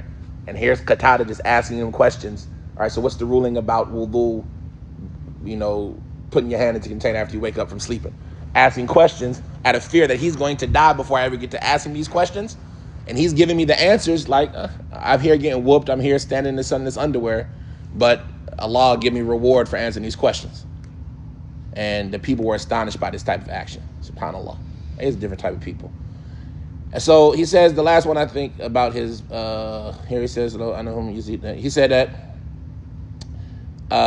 different people, they mentioned that Abdul Malik had Sa'id ibn Musayyib whipped 50 lashes and stood in the volcanoed area outside of Medina, al-Harra, and they made him wear that woolen underwear. And Sa'id said, if I had known that they would not do anything except whip me, I wouldn't have wore the underwear. And indeed, I was fearful that if they killed me, my private parts would be exposed. And I said, this woolen underwear is better than nothing. Qabisa, that same one who had talked to Abdul Malik earlier, he said that Sufyan ibn Uyayna, who was from the students of Sa'id, narrated on a man from the people of the family of Umar. That person said, I had said to Sa'id ibn Musayyib, why don't you make dua against Bani Umayyah? Right? Look at all the stuff they did to you. You should make dua against Bani Umayyah. He said, he made dua. He said, oh Allah, honor your religion. Make your religion mighty and make your friends victorious and disgrace your enemies without that causing any harm to the ummah of Muhammad sallallahu alaihi wasallam. Where is the khuruj in that? You see what I'm saying? Like, that's the wisdom, like even without all the oppression and things like that. So when he says he made dua against them for 40 years, in your head, you might have been thinking, oh Allah, curse Walid. Oh Allah, destroy Abdul Malik. Oh Allah, burn them in the hellfire. Oh Allah, make their children and their children's children monkeys and apes. That's not how he was making dua against them. His dua against them was, oh Allah, honor Islam. Oh Allah, make your friends the uppermost. Oh Allah, disgrace your enemies without that causing any harm to the ummah of Muhammad. So where's the khuruj from these people? That somebody would say, well, Sa'id used to make dua against the ruler for 40 years. He said, from the punishment that he endured, Abi Yunus al-Qawi, he said that I entered the masjid in Medina and Sa'id ibn Musayyib was sitting there by himself. And so I said to him, what's going on? And he said, they've forbidden me from sitting with anybody. All of the difficulty that Sa'id displayed in his past, he was still doing what here? All of the difficulty that he showed in the past, what was he doing in this situation? He was sitting by himself. Why was he sitting by himself? Because the ruler told him to. So even with all of that, he's still what? Listening to the ruler. And he says that nobody would come to Sa'id to sit with him except that he would say to them, whoever wanted to sit with him, indeed they have beaten me and they have forbidden people from sitting with me. So when somebody would want to come sit with him, he would tell them, no, you can't sit with me. Ruler said you can't sit with me. Where's the disobedience? Where's the khuruj? Where is the stuff that the people might try to use as an argument that it's okay to do those type of things? The last thing we want to talk about before his death, and his death is very simple, but the last thing we want to talk about is some of his statements. And we'll just read them subtle then. This is a statement that's subhanAllah. Sa'id ibn Musayyib, he was born 2 years after Umar became the Khalifa, year 15. He died in the year 94, the year of the fuqaha, right? From a sickness that he had suffered. How old was he when he died? Year 15 to 84. 60. 79, approaching 80. Right? He was almost 80 years old when he died. Sa'id ibn Musayyib, he says that the shaitan has never given up hope of accomplishing something except that he gets it done using the women. Shaitan has never given up hope of accomplishing something except that he gets it done via the women. And Sa'id ibn Musayyib said, and this narration says I'm 84, but the other one says 80. He was a man who was 80 years old who had lost one of his eyes. He was an 80-year-old man who had lost one of his eyes. And he says, there's no fitness scarier for me than the women. And he said, and I don't make any salat except that I make dua against Bani Marwan. He said, one of the other narrations, it says that he said, there's no fitness scary to me than the women. They said, Ya Aba Sa'id, Ya Aba Muhammad, what you got to worry about? They don't want you, and you don't want them. You too old to want them, and they don't want you. You one-eyed old man. There's no fitness scarier to me than the women. Allahu Akbar. He said, the person, Ibn Harmal, Abdurrahman ibn Harmal, he said, I never heard Sayyid ibn Musayyib once cursing the imams. He never once out loud cursed the A'imma. And instead, all I ever heard him say was, may Allah kill so-and-so, and may Allah qatil Allah so-and-so. He was the first one who changed the ruling of the Messenger of Allah, who said that the child belongs to the bed.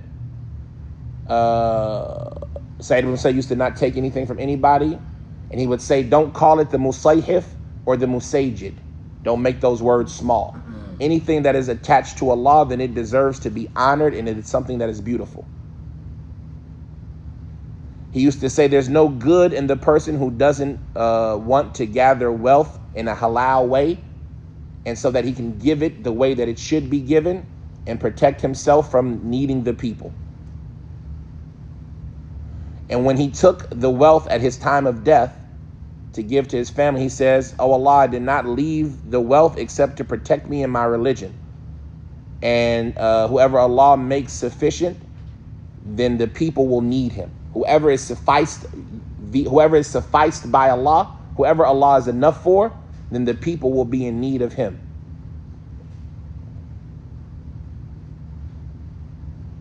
They used to ask him, why don't you go out to the desert and to the nice area, to the garden areas with your tribe and enjoy and have fun? And he said, I'm going to leave 25 years of praying the 5 salat in the masjid. Right? He wouldn't go out to the green area, the parks. He wouldn't go out to the parks with his tribe when they would go out and have the camels and the milk and all of that.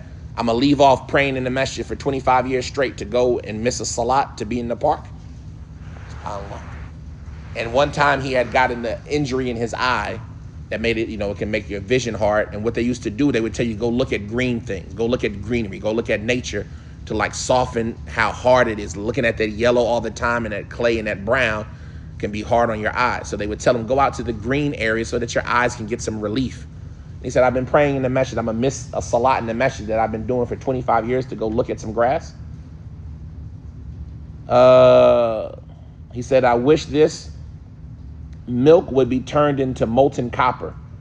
And then it could be that Quraysh would be following the tails of the camels out into the green areas and the pastures. And indeed, whoever goes away, then the shaitan gets him. And he is further away from two people when they're together, talking about being in the community and in the masjid. And that statement right there, right? In the shaitan ma'ashad. The shaitan is with the person who's far away.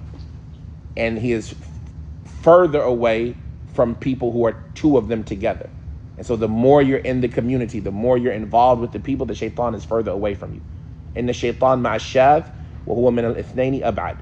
The shaitan is with the one who is by himself, and he is further away from two people.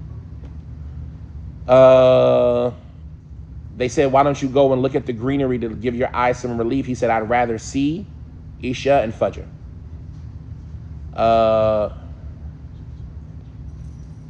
One of the things I liked that he would, somebody asked him, how would he pray at home? The person said, I don't know how his prayer at home would be, except that I know he used to pray a lot and he used to read Surah As-Sad, wal Qur'ani dhi dhikr. And I just like that because that's one of my favorite surahs.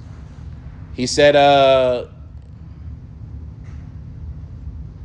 he used to recite Bismillah ar-Rahman out loudly. I found that interesting. Kana yajharu bi Bismillah ar-Rahman ar-Rahim. He used to like to listen to poetry, but he would never write it himself. He used to walk around barefooted. And he used to also trim his mustache down so low that it would look like he shaved it. And he used to shake anybody's hand who he met, and he used to not like to laugh a lot. And he used to love that he would name his children after the prophets. He used to name his children after the prophets. And he used to pray voluntary prayers while he was riding on his animal. He used to wear white a lot. He used to often wear white clothing.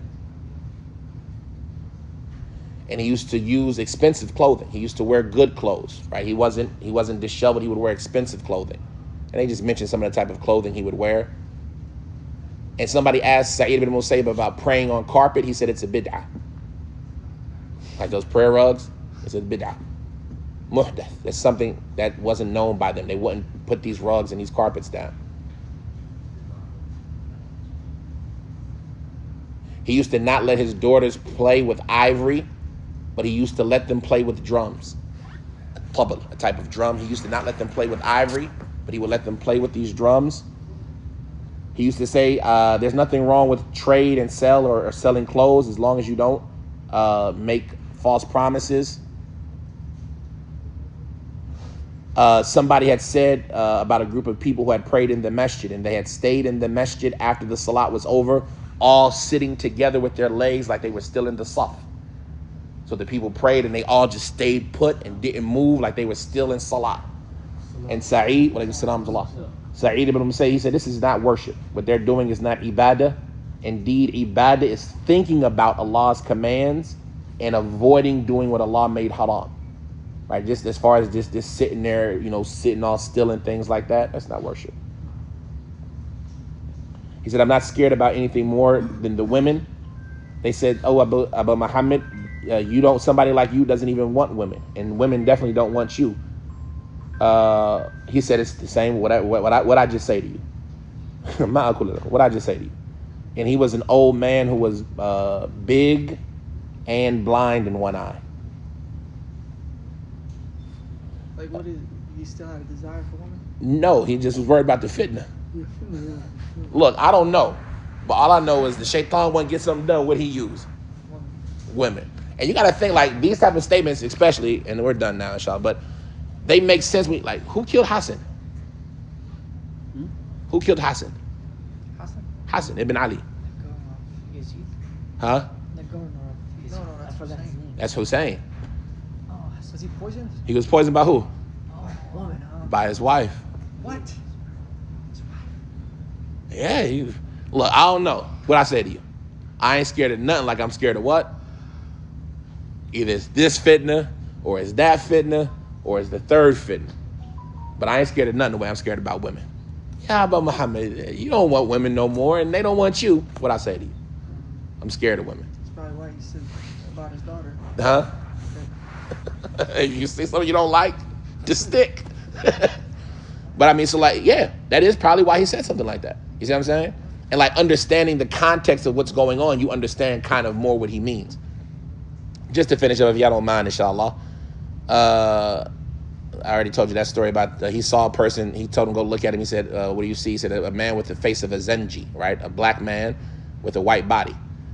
He said that person was talking about Talha and Zubair and Ali, and so I told him to stop, and he refused. So I made dua against him. I said, oh Allah, if he is lying, then make his face black. And so he came out with a bump, a pimple on his face that caused his entire face to turn black. He used to not give tafsir of the Quran. One of the things that he would not do was give any tafsir. It's very rare that you find him narrating any tafsir. They have a whole section about his clothing. Obviously, we don't have time to go into it. And then they just talk about his death. He died, like we said, in the year 94, on 80 years of age. As far as it relates to his clothing, we already mentioned somebody used to like wearing white. He would wear an imama with a kalniswa inside of it, and he had an imama that was white that had a mark on it, like a symbol on it, that he would let be the tail of his imama that would hang in the back. On the Eid, he would wear a black imama and a cloak and a robe. Just talking about him, just so you can know better about him. That's Sa'id ibn Musayyib. We didn't get to Bilal. Bilal was short, so we'll cover him next time, inshallah, and do the hadith, inshallah. He passed away in the year 94. The year 94 after the Hijrah. Huh? 80, just about 80 years old. And so like that, like this, you know Sa'id ibn Musayyib. So now you know this whole isnad, and even though he doesn't mention it on the Prophet, we know it's what? It's Sahih. And so like that, we know that it's